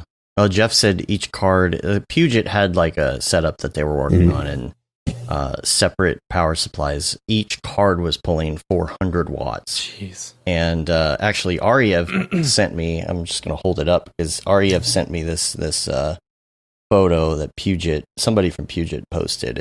I'll give you his Twitter handle in case you want to look it up. Matt Bach, or Bach, I don't know how you pronounce his last name. Puget Matt Bach, PUGETMATTBACH. He said, it's working. Dual 1600 watt power supplies is plenty for quad RTX 3090. Now to see how the performance is. So that's lit. And the first comment, of course, is Ren. Be living on the edge with 4 of those with a 1600 watt. It's pretty cool, though. Yeah, I thought we were going to have issues just trying to put 4 3080s in, So, I just want one. I mean, honestly, one right now will beat any computer system that I have in my house. You know. Just one of them. Yeah. Well, I looked up the old Octane bench scores because, so I had that Hepta GP, the 980 Hepta 980. So it's got 7 single slot 980s in it from years ago, and it's still like churning out renders. It's fine because it's out of my office. I can send it downstairs. It's super cool. But I looked at the Octane bench, and it's like the 3090 is 6 980s. Yeah. So, see, I got 3 980 Ti's in one machine. Yeah. And then a 2080 and a 2070 Super in another machine. The 3080 by itself is equal to the 2080 and the 2070 Super. Yeah.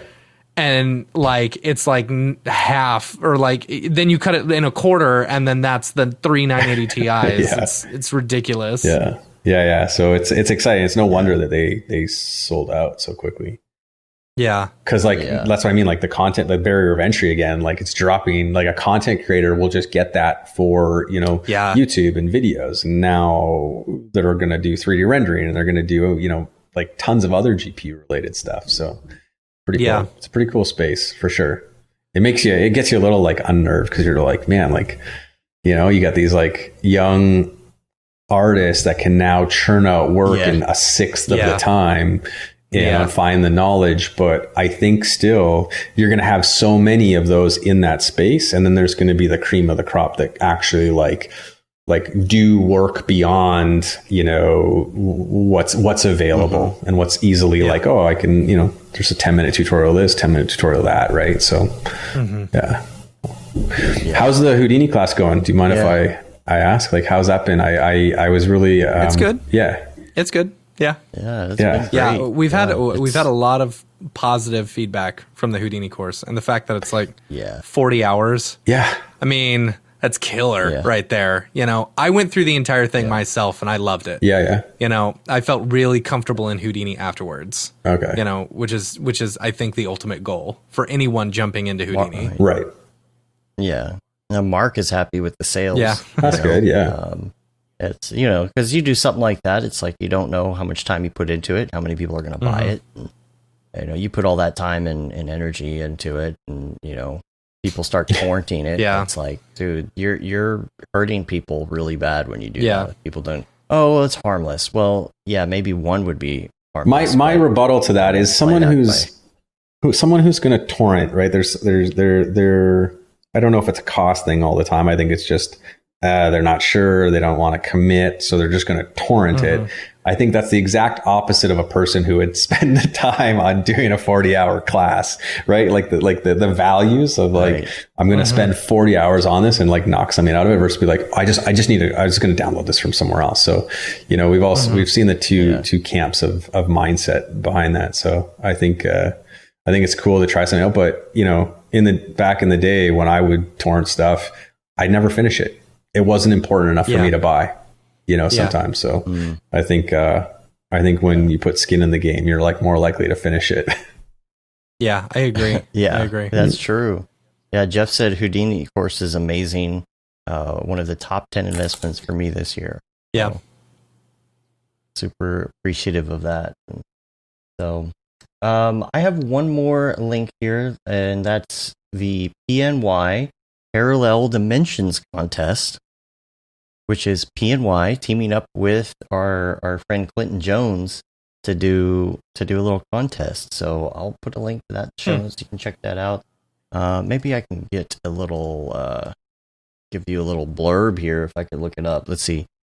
PNY Clinton Jones, because I don't know all the details. It literally just came out this morning, and I think they had some copy here. So Clinton and PNY are excited to collaborate with the community to create a piece of art that will draw on everyone's unique creativity and join together to produce a cohesive, unified, and amazing creation that is bigger than the individual pieces.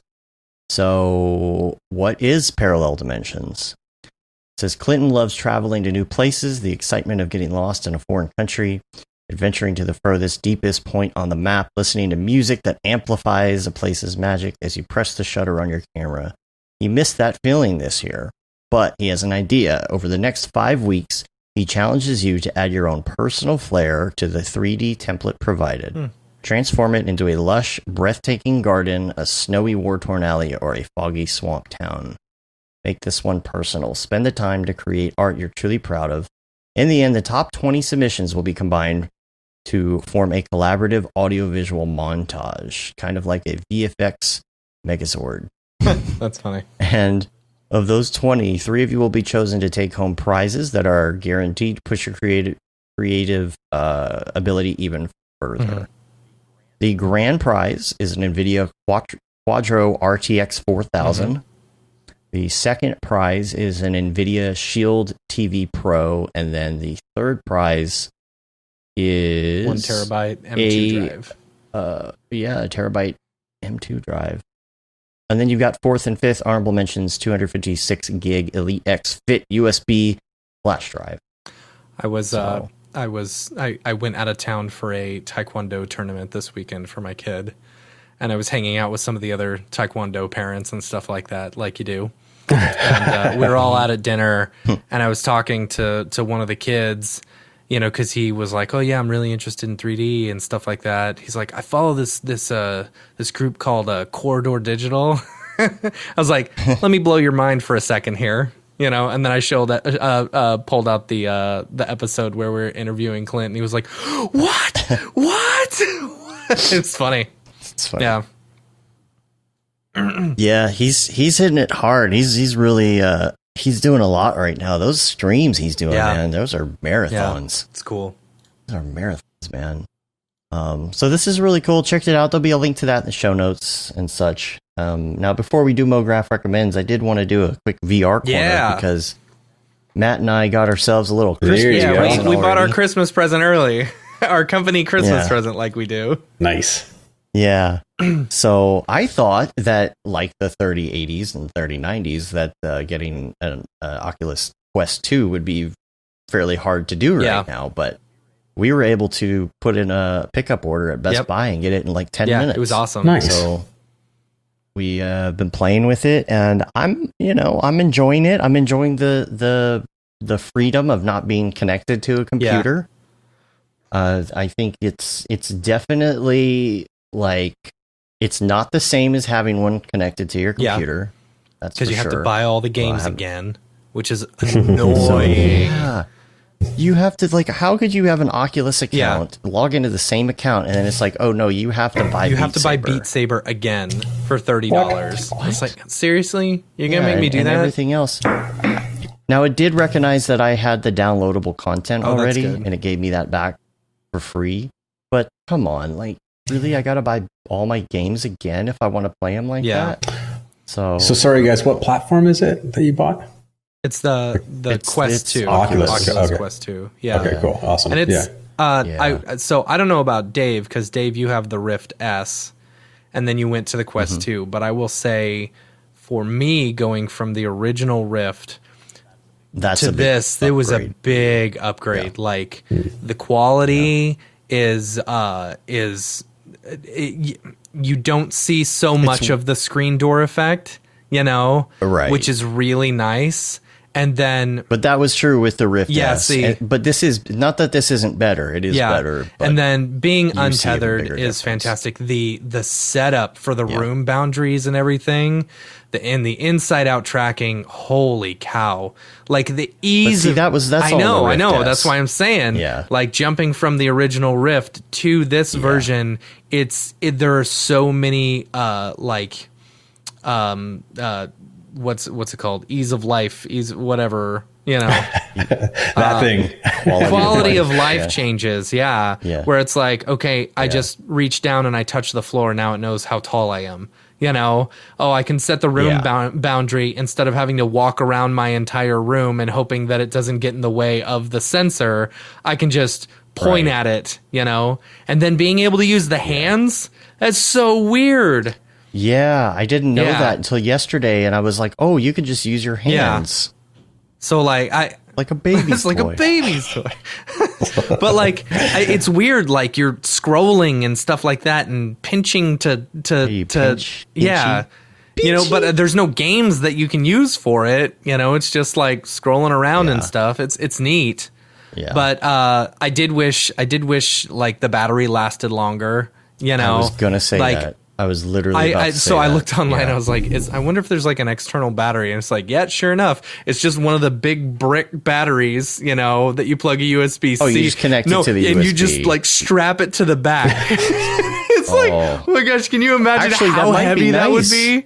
You know? Well, yeah, but if you put it on the back, it might even it out. It is a little heavy because it's got all the equipment in it. So I let my dad try it yesterday. And I have never in my life seen him laugh so hard. He's like a 60-something-year-old man who's playing Rift, and like it's you know, the Rift is immersive, and so like I let him play Robo Recall. and he can't figure out how to grab the guns, you know? So he got this, it's one of the little, like spider robots coming up, and he freaking tried kicking it. Oh my gosh, totally kicked my wall. And then eventually he tried to like grab a robot, and he ran straight into the wall, and it was just so funny because he's just like completely forgets that he's in this other world, and just ran straight into a wall. Oh man, it's so good, so good. It doesn't tell you. It gave me no indication that the battery was up, though. Oh yeah, I was just in the middle playing Beat Saber, and it just shut off, and I was like, oh, okay. I don't like that if you take it off and put it down, it continues running. I don't like that. There's an option. Oh, there is? I don't have that option. I do like that you can streamcast it to your TV, though. That's pretty rad. Yes. Like being able to, I mean, you kill the battery, but like, you know, at least the people sitting next to you can watch the games that you're playing as well. Or you can stream it to your phone, which is also really neat. It does feel like more of a closed system in that aspect, you know, kind of like the iPhone or something. It's a little more closed than having it on the computer, but I enjoyed it. I got in bed and played some sit down games in it, but which is fun. You know, you can sit there and draw or do whatever. I sat there and watched Blake Catherine's 360 videos. Oh, that's YouTube, cool. Nice. That's cool. Which is really fun. The one thing I don't like about the YouTube, like, because there's the YouTube app and they give you a whole bunch of videos that you can watch, is it's stationary, you know, it's nodal based, it's node panning or whatever. Right. So like if you move, it still makes me feel sick. There's no, you know? Yeah. I gotta say and this has been out for a while, but I downloaded Trover Saves the Universe, which is Justin Roiland's game, and it's just, oh my gosh, it's so funny. Did you kill the guy? Laughing out loud. Did you kill the guy in the chair at the beginning? In the house. Like, he's the first guy that you... Oh, yeah. Okay, yeah. You receive an achievement for killing someone unnecessarily. Yeah, I just love the fact that it's so immersive and interactive. Like, you are befriending, and this character is befriending you, and he's talking to you the whole time. He's like, you help him get something. He's like, thanks, buddy. Yeah. You know, he's like super happy. And if you aren't doing something fast enough, he's like, come on, we got to get going here. And he'll help you out if you don't know what you're doing. And like, come on, you got to bump up. You got to bump up. Bump up a little bit higher. Yeah. Yeah. Bump up a little more. Come on, man. You can do it. Come on, bump up. And he's like encouraging you, but he is just Justin Roiland had to have sat there recording audio for days to make this happen, because you'll sit there working on a puzzle for 20 minutes or something if you get stuck, and the characters will just sit there having a conversation with each other while you're doing that, just for an hour if you want, without repeating anything. You know, I'm sitting there trying to do this puzzle, and these two guys that sound like Rick from Rick and Morty, they're up there talking to each other, and they're like, I love you, man. Oh, I love you too. Remember when we made love down in that forest? And they're just going off. And at one point I was laughing out loud because they were like still conversing after like 20 minutes. And he's like, you're looking pretty thin there, man. You've been working out? Oh yeah, man, I've been doing the low carb thing. He's like, oh man, I'm totally in ketosis right now. Just this, man, I don't know. I have not had that much fun in a game in so long. And it's one of those things where like you could watch that on TV. You could watch like a Rick and Morty like episode of something, but it's not the same as actually being there. I was done. I was like, I was in that place, you know, with that character having that experience, and it's feels different in your brain. Yeah. But I would recommend that game to anybody who has VR. Just sit down and try it out. It's nice being able to just sit, you know, and play a game like that. It's pretty cool. Yeah, we're looking at just with all the snow, like we're gonna have about 9 months of winter is usually what it looks like. And so we just splurged. We hadn't had a new TV in like 13 years or 10 years or something crazy. So it was like an old plasma. Like I didn't realize how bad it was until you go look at new ones, and ours had like all these like weird like white light creeping in the background. So I was like, oh man. And they're so hot too. They're so hot. Yeah. We got a 77-inch Samsung OLED or LG OLED. Uh-huh. Oh, that's nice. It is like game changer. We didn't even have 4K. Now we're on 4K, and I've got a 4K monitor for the last 2 years. But anyways, we were kind of looking for like the comfort thing, so we're waiting for the PS5 to come out, and that's going to be like just like all in on VR for 9 months of winter. Yeah. Well, that game is actually going to be, or it is available for the PlayStation VR. Is it the existing one? What's the one called? PlayStation VR. PlayStation 4? PlayStation VR. PSVR. Yeah. PSVR. Yeah. It's available on there too. So they'll probably have it on the new one as well. It's so I'm just excited to play like video games like on an experience, whereas before it was kind of like just this thing, so you can get a 3090 and play on an 8K TV. Yeah, you see that on Linus Tech Tips or whatever, where you played it on the was it 85-inch 8K. Jeez, they've got the $30,000 screen. Oh no! The 98. There's a 98-inch Samsung 8K screen, and it's at the Best Buy our place. And you walk by, you know what the price tag is on that Canadian? What? $98,000 Canadian. Jeez! Oh my god! It's like $1,000 per inch. That's insane. And that will be $2,000 in the next 3 years. Yeah, 3 months. Who knows? Like the way things are moving, I'm waiting for those OLED screens to come down, because every time I walk into Costco and I see those, I point it to my wife and I say, "You see the blacks on that? Oh man, those are good. Yeah, those are beautiful." Well, especially when you're in a room that's completely dark. Yeah, and all of a sudden the titles come up and you're like, oh, like it's not. I don't have this weird like white grayish haze.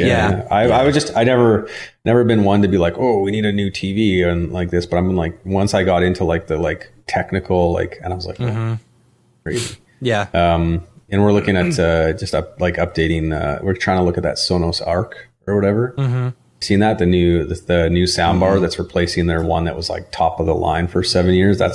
It's really cool. It's got like a Dolby Atmos sound. It fires sound up like off the ceiling and out the side. Cool. So it feels like you have surround sound without actually needing like a bunch of surround sound speakers. So yeah.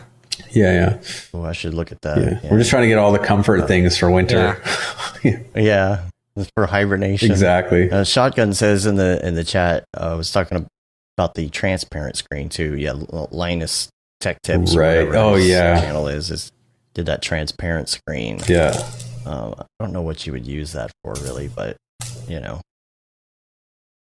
Anyway, let's go to some Mograph recommends here, and then we'll let you go. I know we've had you on for 2 hours, and you probably got tons of stuff. I got to do that daily, right? Yeah, dude. This is actually a treat. This is actually like, because I literally was like, hey, I'm offline for a few hours. That's why I was sending you Skype messages when do we start? Yeah. Hey, anytime you want to come on, just let us know. Hi, my name is Sashia Dumont. I'm a writer, actor, and filmmaker. Hi, my name is Paul Robinson. I'm a director, DP, and filmmaker. We are the creators and hosts of the Go Gorilla Filmcast, an online source for all things indie film. We are a husband and wife film team and co-owners of Send 3 Productions, and we started this podcast for filmmakers like ourselves who were producing on micro budgets with skeleton crews. Go Gorilla is a weekly podcast that features various talents in TV, film, and web series productions. We've interviewed filmmaker powerhouses like Kestrin Pantera, Richard Raymond, Alex Ferrari, Cassandra Ebner, and Ryan Connolly.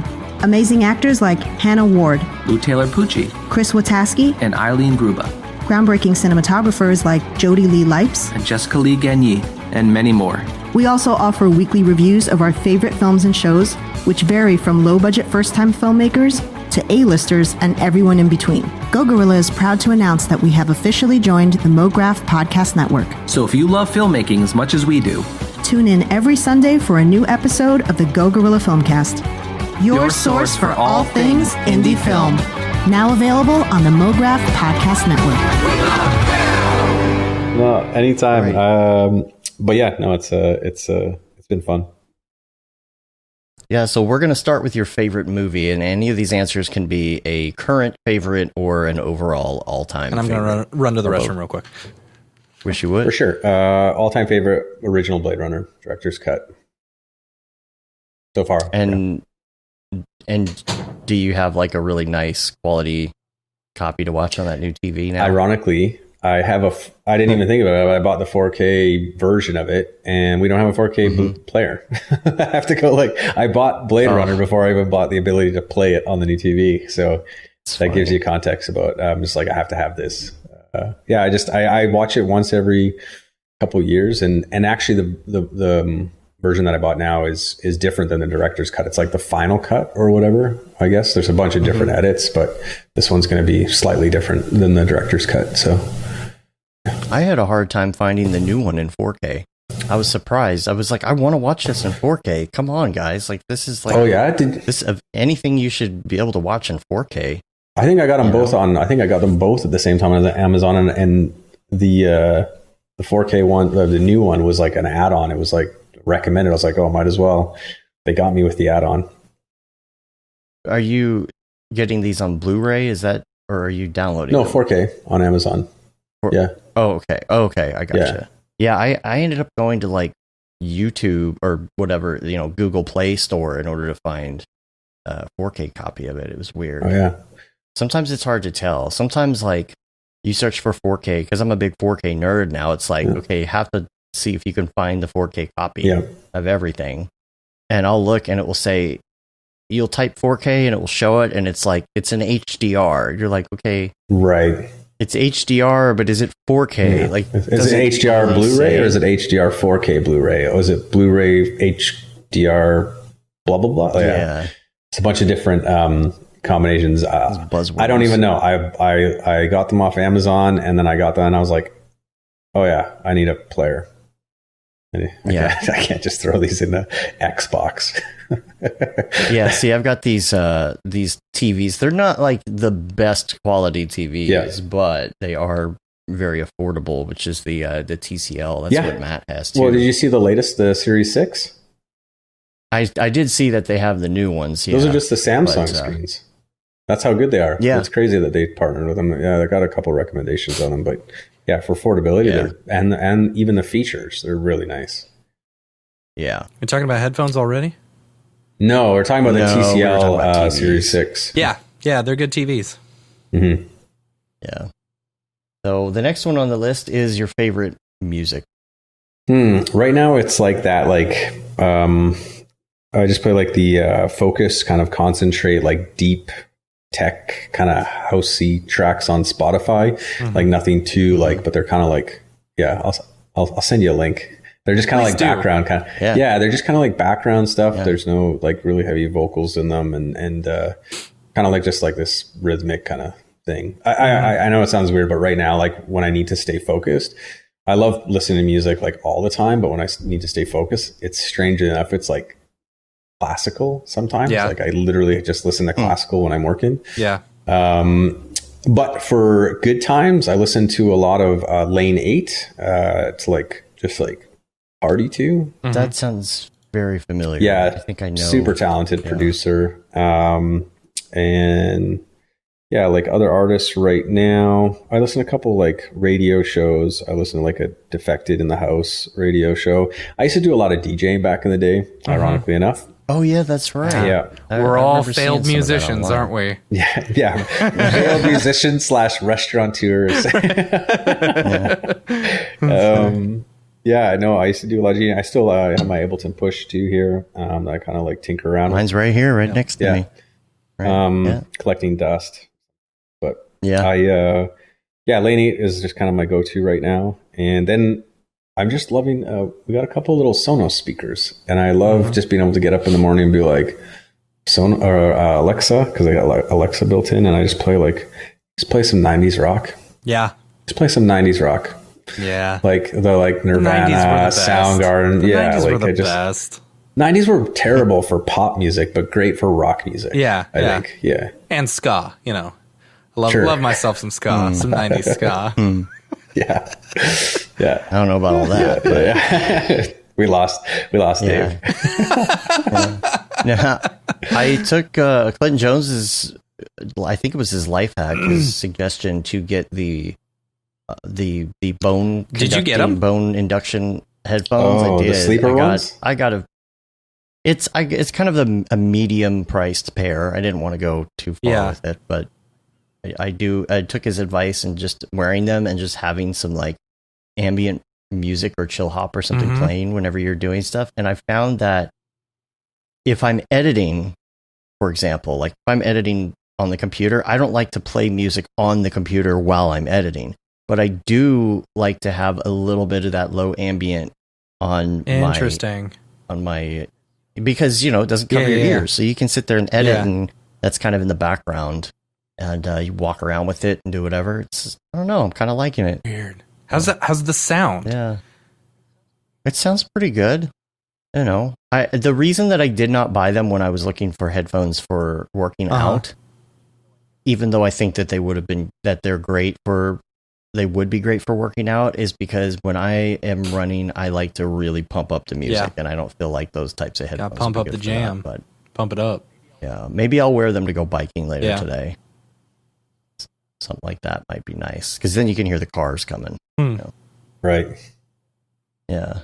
Now, do you? So you listen to that music while you're working? Do you listen to the same thing like when you're not working, or? Well, that's usually like. So there's last two kind of when we had friends over. It was either it was 90s hip hop jams too. Nice. Like the 90s were awesome and I wasn't a big fan of them back then, but like hearing them now, I'm like sick. Yeah, like you just like all of a sudden you be talking like I don't know the words, but I know this beat. That's when we're kind of doing social stuff. But I think lane 8 when I'm just like when I'm in a groove and I just want to like not be like super focused, but I'm just like working on something that doesn't require focus.Maybe I'm working on my render or something. I'm not like totally like trying to watch a tutorial and trying to learn this new thing or have a bunch of stuff open. I'm just like, he's I'm a big fan of his stuff. I listened to a close friend of mine, well, not close friend, but an acquaintance of mine. We were closer when he was in Vancouver and I was in Vancouver is Haywire. So that's HAYWYRE. Really talented guy. We did some work together and I helped him with some stuff. And then he actually was awesome enough to do a live event at my wedding. Oh, cool. Oh, nice. Yeah, he like showed up and if you ever like heard of like Chromeo, right? Like he kind of does that. Like yeah, like his sound's a little bit different, but you'll notice like when you watch his YouTube videos, like I think he's got like a classical background. Like he's like, he's European and he's got this like, he can like just like play like on and so, we had a great time and I'll listen to his stuff as well. One of our other artists, on AF, he's done some like, work with him, like creative work with him as well. So I think those are kind of, And what about TV shows? Went through The Boys on Amazon. Really enjoyed that. Been watching Catastrophe. Have you watched that? It's kind of if you're a little older and you're married, you got kids, it's priceless. It's a great comedy. The wife is Irish and the husband's American, and it's just like this, like it's literally like it's like watching a train wreck every episode. It's pretty funny. Okay, cool. I think that's you should watch it. Just watch the first episode, you'll have a good chuckle. And then we watched Utopia. I really enjoyed that. I really enjoyed it. It's pretty crazy. It's got Dwight from The Office in it. Okay. And it's just a storyline. You're trying to wonder how they. Like, did they film it during the pandemic because it's about a pandemic and it's about like, the world kind of ending? It's really crazy. But there's some really cool creative stuff in it, like the illustration, the storyline. It's about a comic book. It's really, really neat. Yeah. Cool. Pretty violent too. Not as violent as The Boys, but yeah. John Cusack? I just started watching Devs. Yeah, John Cusack. Yeah, John Cusack's in it. You just started watching Devs? Yeah. Yeah, first episode. I'm not even done with the first episode. I fell asleep, but it's good. It's meh. No spoilers. Until episode 6. Oh, I like Devs. It. What is it called? Devs. Yeah, Devs, yeah. Yeah. And what's it on? It was on FX, but it's on Hulu. You can watch it on Hulu. Hulu is so it's right. it's okay. Like I love one side of the story. I don't love the other, but then by the end you see how they intertwine and it's like, okay, I'm with it now. Episode 6 is where it like gets good, you know. I've been watching what is it? Because of oh gosh, Colin she recommended Fleabag, is it? Yeah. Right. Oh, gosh, that it's so funny. It's so funny. I just got through the first season. I binged that pretty hard, but man, it's pretty raunchy, you know, at times, which is funny. And that's on Netflix? Amazon Prime. Amazon Prime. Yeah. How are you, Matt? Do you have HBO I do. Max? I've got everything. How are you watching it right now with Roku not having I bought a that? Chromecast specifically for it. It's fine. I don't mind it. I mean, honestly, they need to get their act here's the together thing. and just figure out like their deal. Roku, having a Roku TV is cool, you know, but it's like there are so many things that it just doesn't connect to, you know, that once I got the Chromecast for it, I just end up using the Chromecast all the time, you know. It's like the new one is going to have like Apple AirPlay integration. Yeah, and all of that some stuff. of the new of the TCL TVs actually have it as well, you know. That's what I'm talking about. Yeah.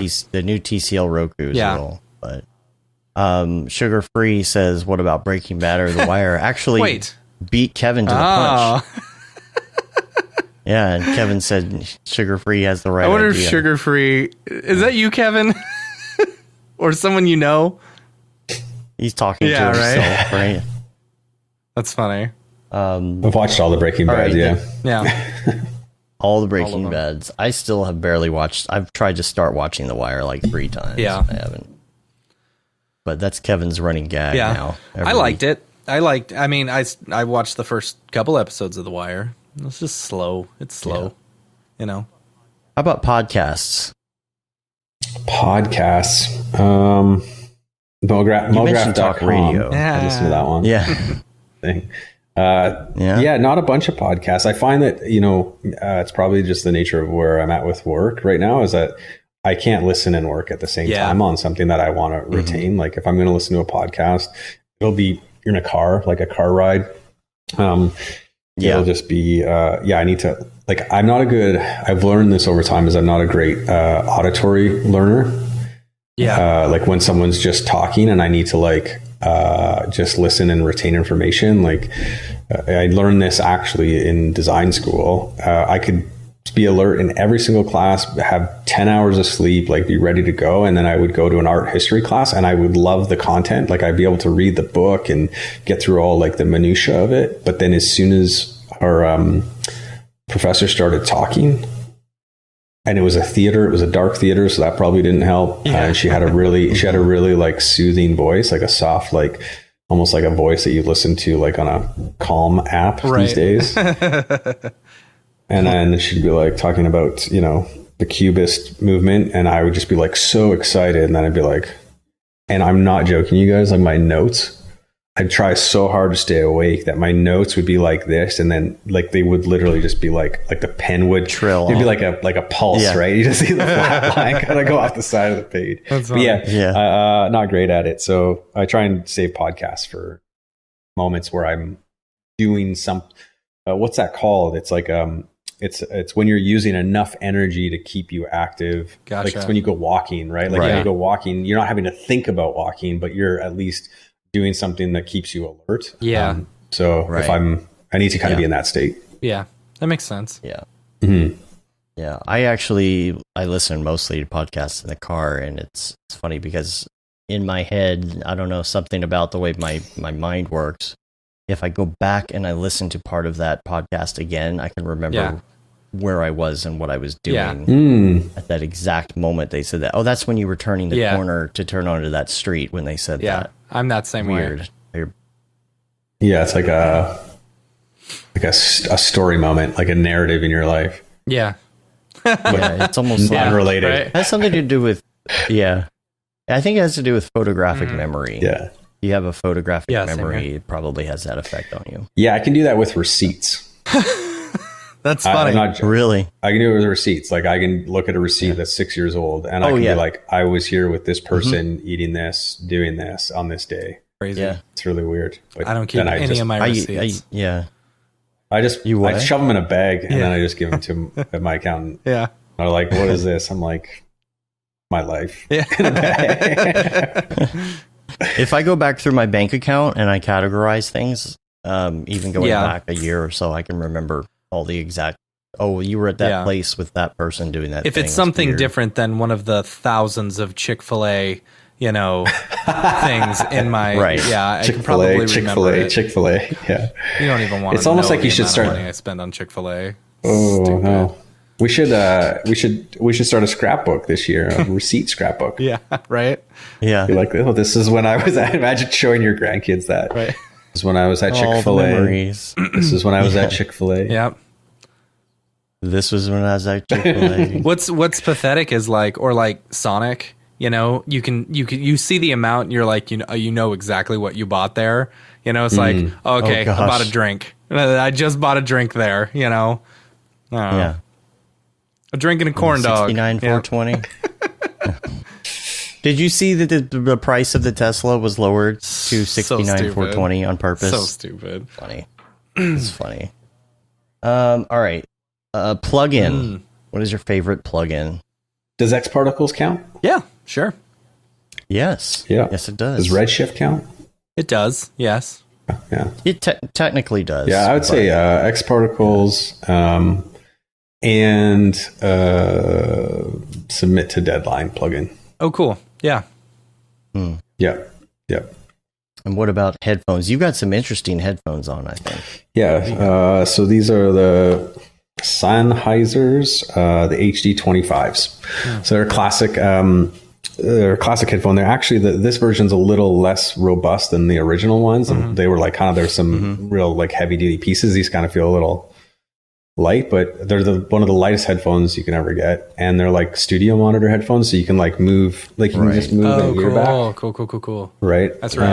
And then they got the double kind of like split if you want to split that, and then so what's crazy about them is how easy they are to repair. Like the last pair I had for I think like 12 years, and then these ones, you can just there's like literally like you can like solder the wire, replace a wire, just order a wire. It's pretty neat. That's cool. What are those again? Modular. The Sennheisers the HD25s, and then go ahead. No, these are the HD 280 Pros here, and they do that same thing where you can turn, one ear or something, which I really like that because sometimes you just want to do this thing where you put it up, live broadcast and stuff. They just look goofy. When you got one hand on the mixer and the other hand like on your earphones. Yeah. But see, that's good right there. That's the jam. The thing that I don't like is I've shown this before, but the way that it looks on your head is awful. This is why I don't wear them on the show. They're just. You look like that guy with the big horn, the big horns. What's that old '80s movie with Tom Cruise and the big? I want to say Labyrinth, but it's not Labyrinth. It's, no. Oh gosh, it's going to drive me nuts. Yeah. You can Google it. Yeah, I am. It's Tim Curry that played the bad guy, right? Legend. Legend. Legend. Classic. Yeah. Do you have another pair of headphones too that you were? Yeah, bringing up? I have two others. I have like my running headphones or my gym headphones, and those are just like they're like the Apple Pro, not Apple Pro, but the Beats by Dre, like the over the ear thing.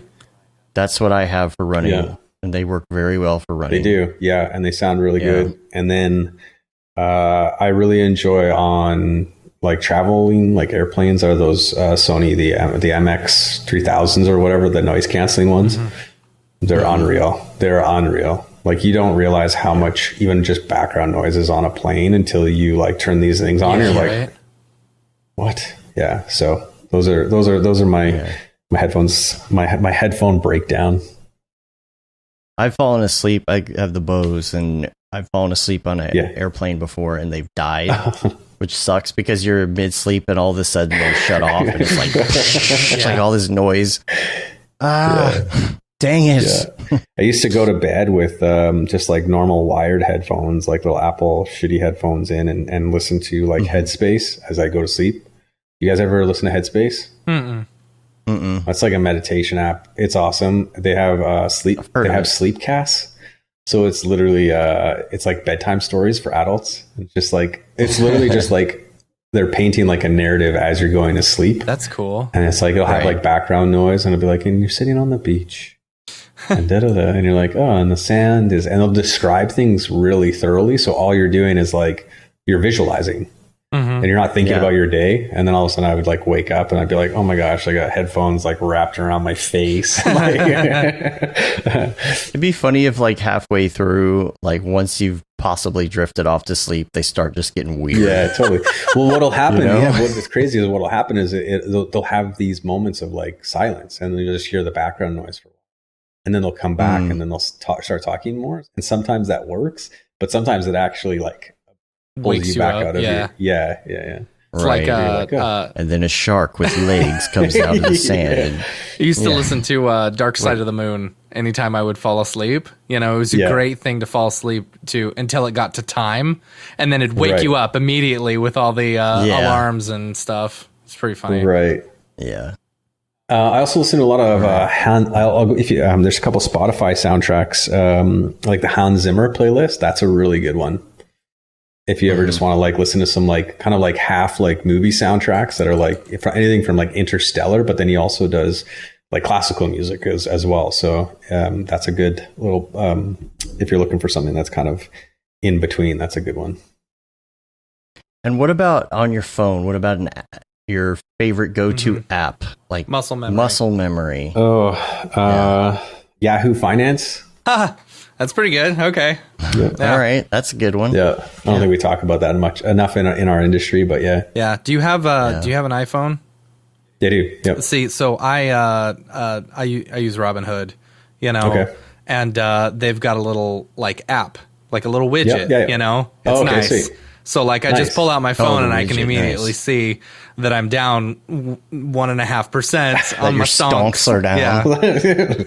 Yeah. The iPhone's crazy though, because when you look at your stats at the end of the week, man, I'm like, it's not even so much the screen time that worries me. It's like how much I just pick it up. It's like it just like, oh, you picked up your phone 37 times, and I'm like, what? It tells you that how many times you pick it up. Oh gosh, because that's how it that's how it knows to turn the screen on, right? When you look at it, when you flip it over, just the movement. So yeah, it's pretty crazy. What does yours say?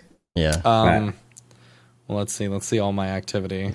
Go to settings here. Let's do a check. I mean, my most used thing is TikTok, right? Because I'll spend the last hour or two of my day laying in bed watching TikTok. It's TikTok and Reddit are my biggest things. They get me. Where is it under again in the options? I think it's just screen time, right? Just settings and then screen time. Dave, what does yours say? Are we looking at week or day? Let's look at today so far. Well, you can do it last week or today. Well, yeah, today it says I've used it 59 minutes. Where do you see the where do you see that though? Oh, here's pickups from today. 34 pickups today. Yeah, hold on. The all activity, isn't it? Day. Yeah. Hold on. I'm gonna go to the week pickups? Though. My daily average was only an hour and 43 minutes. Oh gosh. Pickups today, 95. Wow. Yeah. My first pickup was at 5:54 a.m. Don't look at that. It's depressing. Man, that's hardcore. Yeah. But it's good. It's something that just get it away from you. You know what? Here, number of notifications though was 129 today, and that's because why I keep my Slack on. So anytime I'm clearing out that, it's going to give me a pickup, right? Sure. Slack, emails. Yeah. Do you need Slack on them all day? I don't, but like it's weird. I kind of do, because I feel like because I spent one time where there was one time where I basically I was like, okay, I can't do this anymore, because I was trying to be productive and I turned it off. I was like, I'm going to turn off notifications from now on. And for 2 weeks, I felt like I was completely out of the loop, Right. Because it wasn't a constant, like Slack's one of those things where if it's not constantly reminding me that things are going on, that conversations are being had, I will forget that it even exists, unless I need to go there for a specific reason. Like, I like being a part of the conversations. I like seeing what's going on in all the different channels and then chiming in whenever, Right. And it's like, but if I don't see those conversations, I forget that it exists, Yeah. I don't know. I think forgetting that it exists sometimes is a fantastic thing. I agree. I agree. Like, but there are certain times where it's like, okay, I'm so busy. These Slack notifications are annoying me. And then I'll snooze it. I'll snooze it for like an hour or 2 hours or even until the next day. Like every time before the show, I snooze it for 2.5 hours, Yeah. Did you watch that Social Dilemma documentary? Not yet. I will. Yeah. It's nothing mind break or, groundbreaking.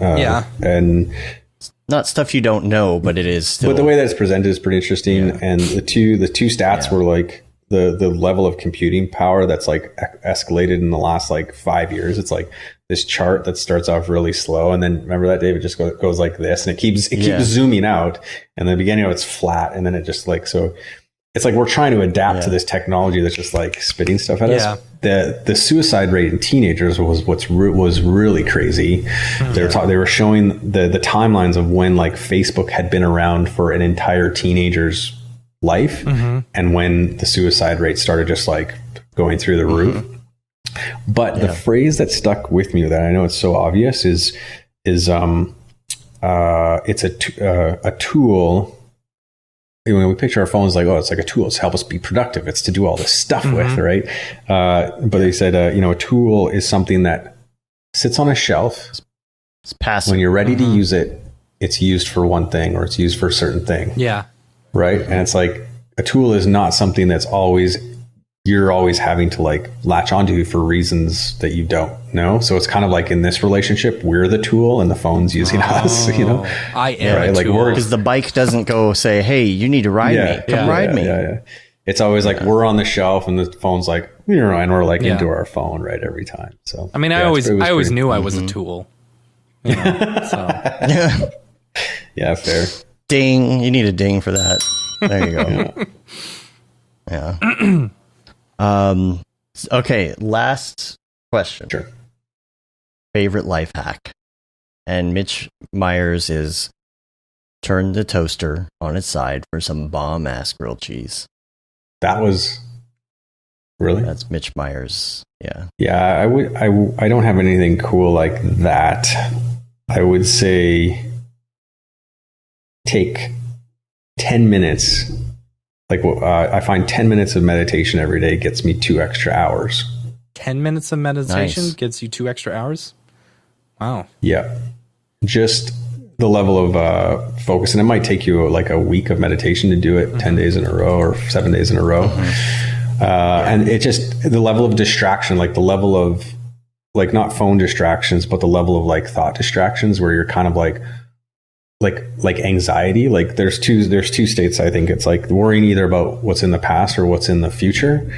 And I think what meditation does is it just allows you to see those things and they just come and go. You're not like latching onto them and then becoming distracted by them. You're like, oh, but what about that thing that's coming up? You're like, well, that's not right now. Yeah.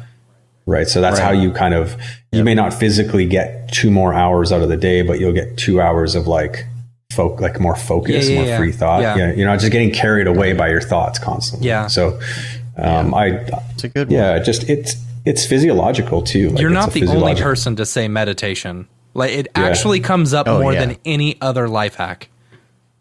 Yeah. Yeah. It's nuts though. On a similar line, I bought the book, The Subtle Art of Not Giving an F, Yeah. And so downstairs on our table right now. Yeah. So like the thing is, I didn't read through it the whole way. I just got distracted. Not so much. It wasn't that. It was that like within the first 2 chapters, it's like, okay, I get where you're going with this, and you're coming off as kind of pretentious. So I'm gonna take what I can from the first 2 chapters, and I'm gonna live my life by that. So I'm good, Yeah. But I mean, it's nice. It's like you just need it was just a gentle push reminder saying, hey, don't get caught up in these loops of, worry and blah, blah, blah, blah, blah. And it's like, find the things that are most important in your life. That's all I needed to hear. And it's like, okay, you know what? You're right. I need to stop worrying so much about what Trump did that day and worry about the most important things in my life, which are my wife and kids. Yeah, and I just want you to know, like all that stuff was still happening when we were younger. Yeah, right. Like all the politics was still happening. I feel like it wasn't this bad though. Like what's making it bad? Yeah, social media. It's our level of awareness. To it, right. Like who knows what was going on? It could have been way worse. Yeah, it's just that now like everything's like here. Yeah. So I think another good book. The Power of Habit is a good book. I'm listening to one called I'm reading one called The One Thing. That's really good. It talks about like the 80-20 rule, and like you were talking about, Dave, your to-do list. It's like if you have a to-do list, and you talk about the 80-20 rule applied to that to-do list, that 80% of your results are going to come from 20% of that list. Well, maybe you only need 3 things or 4 things, right? Or whatever, 2 things. If you have 10 things, you need 2 things. But then if you take that rule and apply it again to the 2 or 3 things that's on that list, then you really have to make some hard decisions. And it's like the similar thing, like Eat That Frog and all that stuff. But that's a good book too. So I think you should add what's your favorite book to the It's actually favorite life hack / book, isn't it? Is it? Or it's app / book. Okay. Technically. Yeah. People can't think of an app. Yeah. So no, books I like books when I can take the time to read them. Yeah. I just thought about a good freelance and business and stuff. This one, Oh, nice. Yeah. Freelance and business and stuff. The Chutzpah. Literally. Chutzpah. Have you ever bought the I don't know how often it comes out, but it's a good reference for any designer or any creative is the Ethical Guide to Pricing. No, I haven't heard of that. It's epic. Yeah. So the Ethical Guide to Business and Pricing or something, but it's like they actually take like statistics, they take like stuff and put it in a way that's like this is what you should charge. Artists Guild Handbook of Pricing and Ethical Guidelines. There you go. Is that it? Yeah. Okay. Got like an illustration on the front of it, I think. Yeah, that was really helpful. It still is when I sometimes get like an inquiry, like one was, we need an animation and we need this, and I would. Now I have someone to help me with that. I have a project manager, but back in the day when I was like doing a lot of that on my own and could handle it all, I would go to that and it would be like a quick reference for like, okay, well, what does a half-page editorial illustration cost? Or, if I was to do this. That book is very hard to read the title to on that cover. That's it's very busy. That's why I just know it as the Ethical Guide to Pricing because I can't remember all the other words that are on it.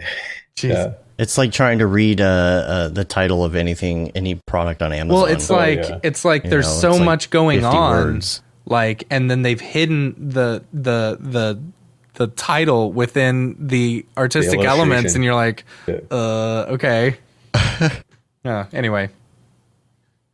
But it's a good reference. Yeah. It's a good pull off the shelf and be like, okay, I have a bunch of pages that are bookmarked and be like, oh yeah, that type of request. Or blah blah blah.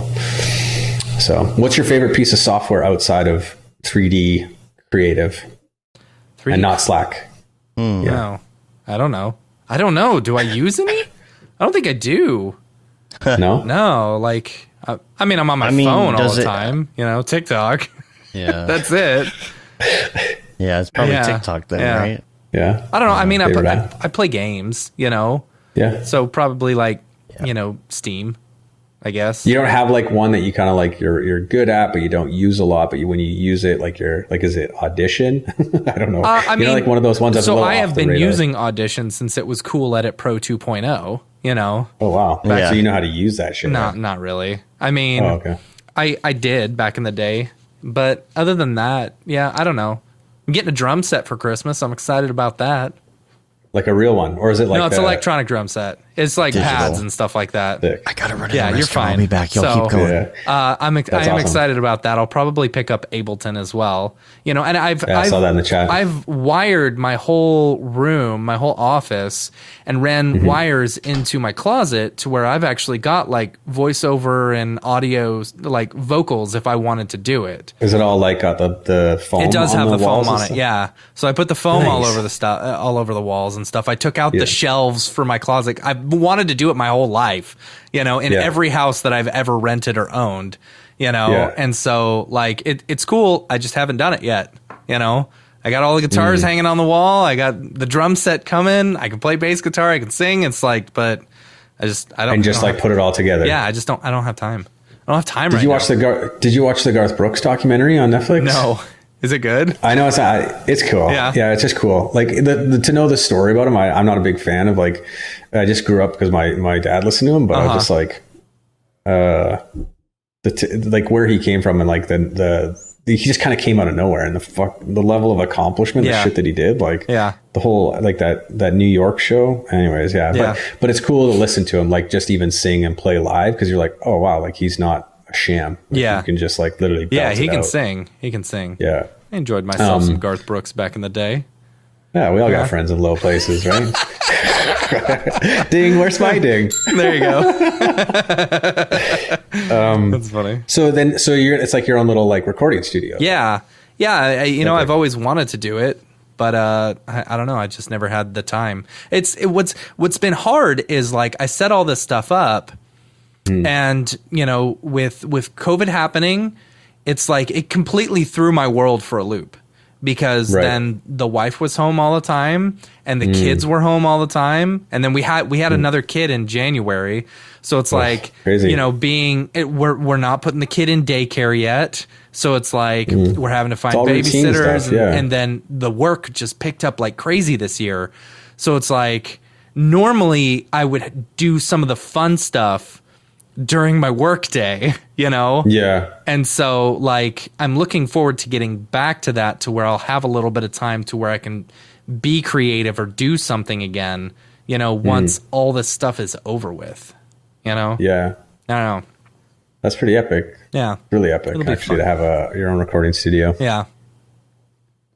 Dave, what about you? Do you have like a secret piece of software that you're like, oh, I love this program. I never get to use it. But when you jump into it, you're like... Well, Ableton is one of those. I love jumping into Ableton, but I just never have a chance to do it. He's playing around with Touch Designer the other day. Yeah, Touch Designer. Working on my interactive pool table, but just don't have enough time for it right now. There's just too much going on. I'm looking forward to doing that. I might look into laser projectors just to see what I could do with that. Right. With that, and I've got to connect and everything set up. I've run some Touch Designer tests, and I've got all my stuff basically working. Now I just have to design and mount and do all that stuff for the table. So I'll get to it maybe next year. Eventually, it's going to be in your brain. Eventually, it'll be on your to-do list, and then one day you're just going to be like, "All right, I'm doing it," and then you'll spend the whole weekend working on it, and you'll finish it, and it'll be cool. Do you write your to-do list down, Dave? Like you write it down, or do you have it like on an app? No, I use Todoist. Is that an app? It's an app. Yeah, it's really great, and I've I went through the whole. What is it called? The GTD method and all of that. What's the GTD? Super complicated. What's GTD? Getting things done method. Have you tried the bullet journal method? No, haven't tried that. Haven't heard of that one. It's pretty simple. I use it. It's the notion of having to rewrite things down. You're like, okay, fuck it. I'm not doing this. Right. You're like, okay, this is obviously not worth doing because I've written it down 3 days in a row. I'm not writing that down again. I have heard of that, and I want to say I heard about it from Nick Campbell a long time ago, and that is a nice method of doing it. I have gotten more in the practice of, okay, if something has come back to my to-do list a couple times, put it on a long term, like the pool thing, right? Right now I can't get to it, so it is on my list, and when it comes up, if it comes up, a lot of stuff will be like in Todoist, you'll say push to next week, and there's a lot of things that end up getting pushed to Mondays all the time. And once I see that happens a couple times, I'm like, okay, put it in the long-term list. So it's not gone. You can revisit it, you can review. But I used to be way too heavy into it, like doing a classification for each one, category. You're spending more time writing things down than you are getting stuff done. Yeah. Yeah. So now it's the concept of an inbox, right? Which is just, if it's in your brain, get it into the inbox. That's the biggest thing. And a lot of all the GTD programs do that. Todoist does it. But right now, like I have things in my inbox and I'll go through daily and I'll sort that and put them where they need to go. And it's very simple for me now. It's either our our animation company, it's Mograph, or it's something personal. Right. Those are my only categories. Oh, that's nice. And you just like 10 different categories right now. You just put that and you put the name, and it's just nice to have. It's one of those life hacky type things where, they have a widget for a new inbox item. So if I think of something, I just hit that widget on my phone, get it out of my brain, go about my day, and next time I review the next morning, I'll be like, okay, I need to figure out when that's going to happen. Nice. I just use a sticky pad.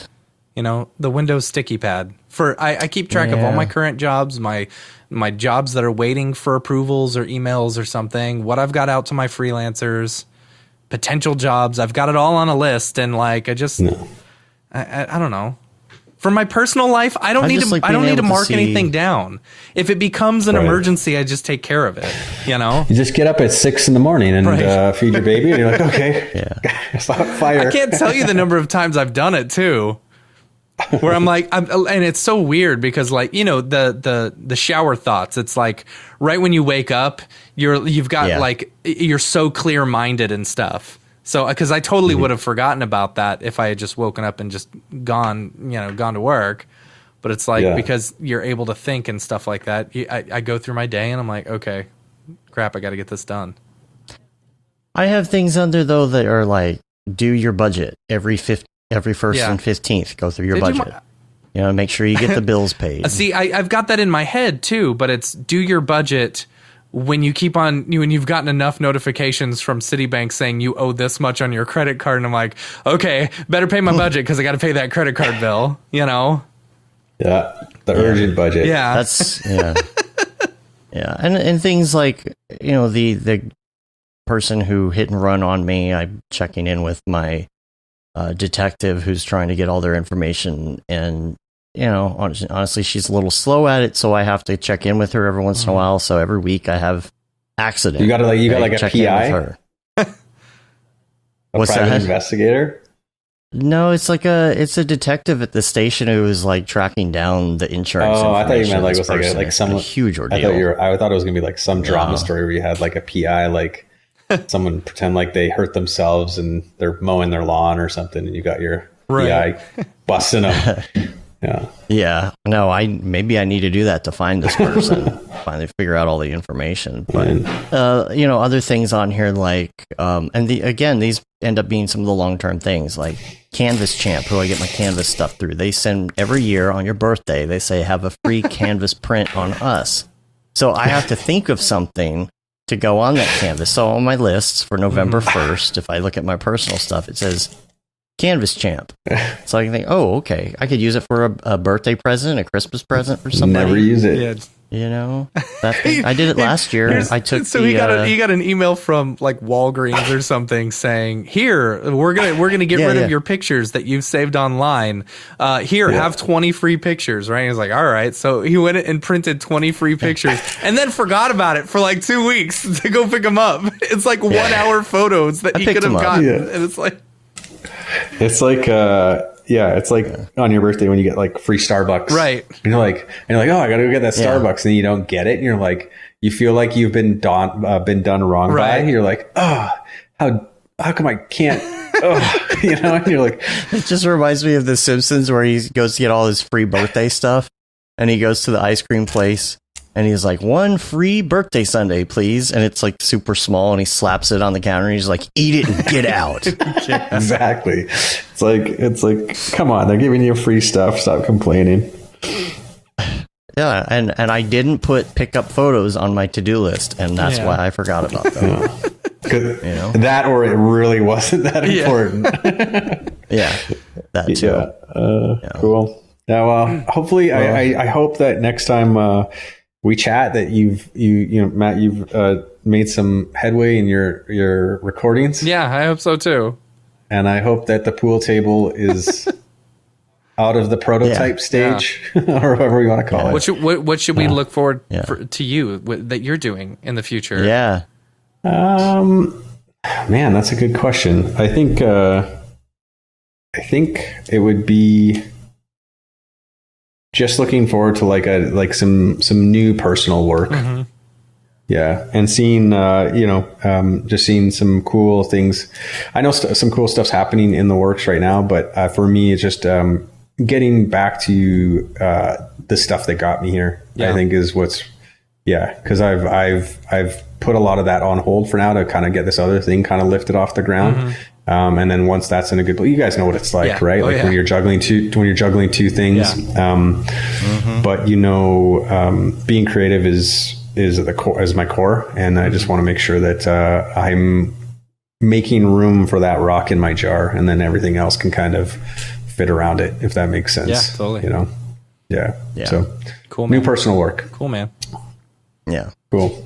Well, we appreciate you being on and taking the time. Yeah, definitely. Hang out with us and chat and all of that. And if people want to find you online, where can they find you? What are all your things? All the things. I say, first, if you want to hit up avantform.com, you can go there and check it out. I think we're really close to, I'm getting text messages being like, oh, everything's processed, database should be updated, So maybe in the next day or two, hit that up. That's avantform.com. And then for me, man, just people know where to find me. I'm on Instagram, and that's kind of like my space that I spend most of my time on, and a little bit on Twitter. Raw and rendered? Yeah, raw and rendered on both of those. Yeah. So you can just Google raw and rendered. Hopefully you don't get anything weird popping up. Yeah.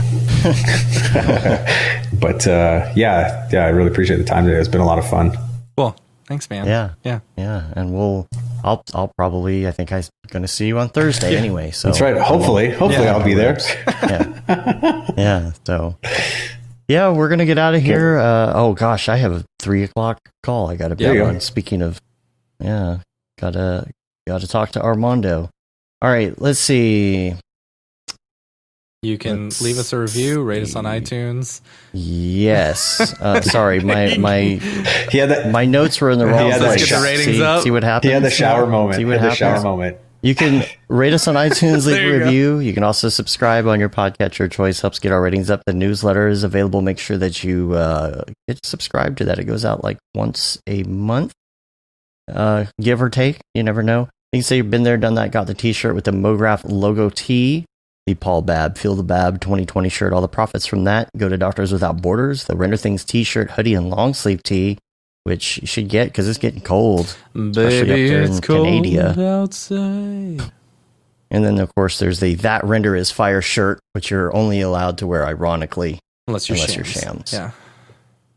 We're on Facebook, Twitter, Instagram, YouTube, mograph.com. Make sure you check us out there. Make sure you send in your things for Halloween. Make sure you're ready to call in with your Skype on Halloween or the day before Halloween, the 30th, with EJ and Aryev. That'll be a lot of fun. And check out that article coming out this Wednesday as well. And go vote. That'll be cool. Go vote. Nice. And go vote. Yeah, please go vote. For the love of God. Unless you're voting for Trump, about it. Then don't go vote. Vote third party. And that about void were prohibited. And that wraps it up. Until next time, I'm Dave. And I'm Matt. I'm Joey. Have a good one. Later, yo.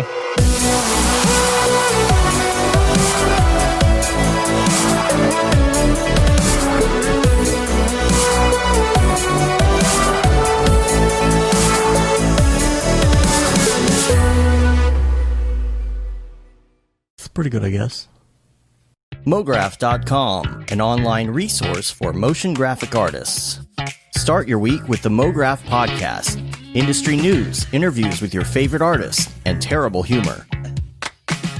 Watch live shows and interviews from Mograph events like NAB, SIGGRAPH, Half-Res, and local meetups.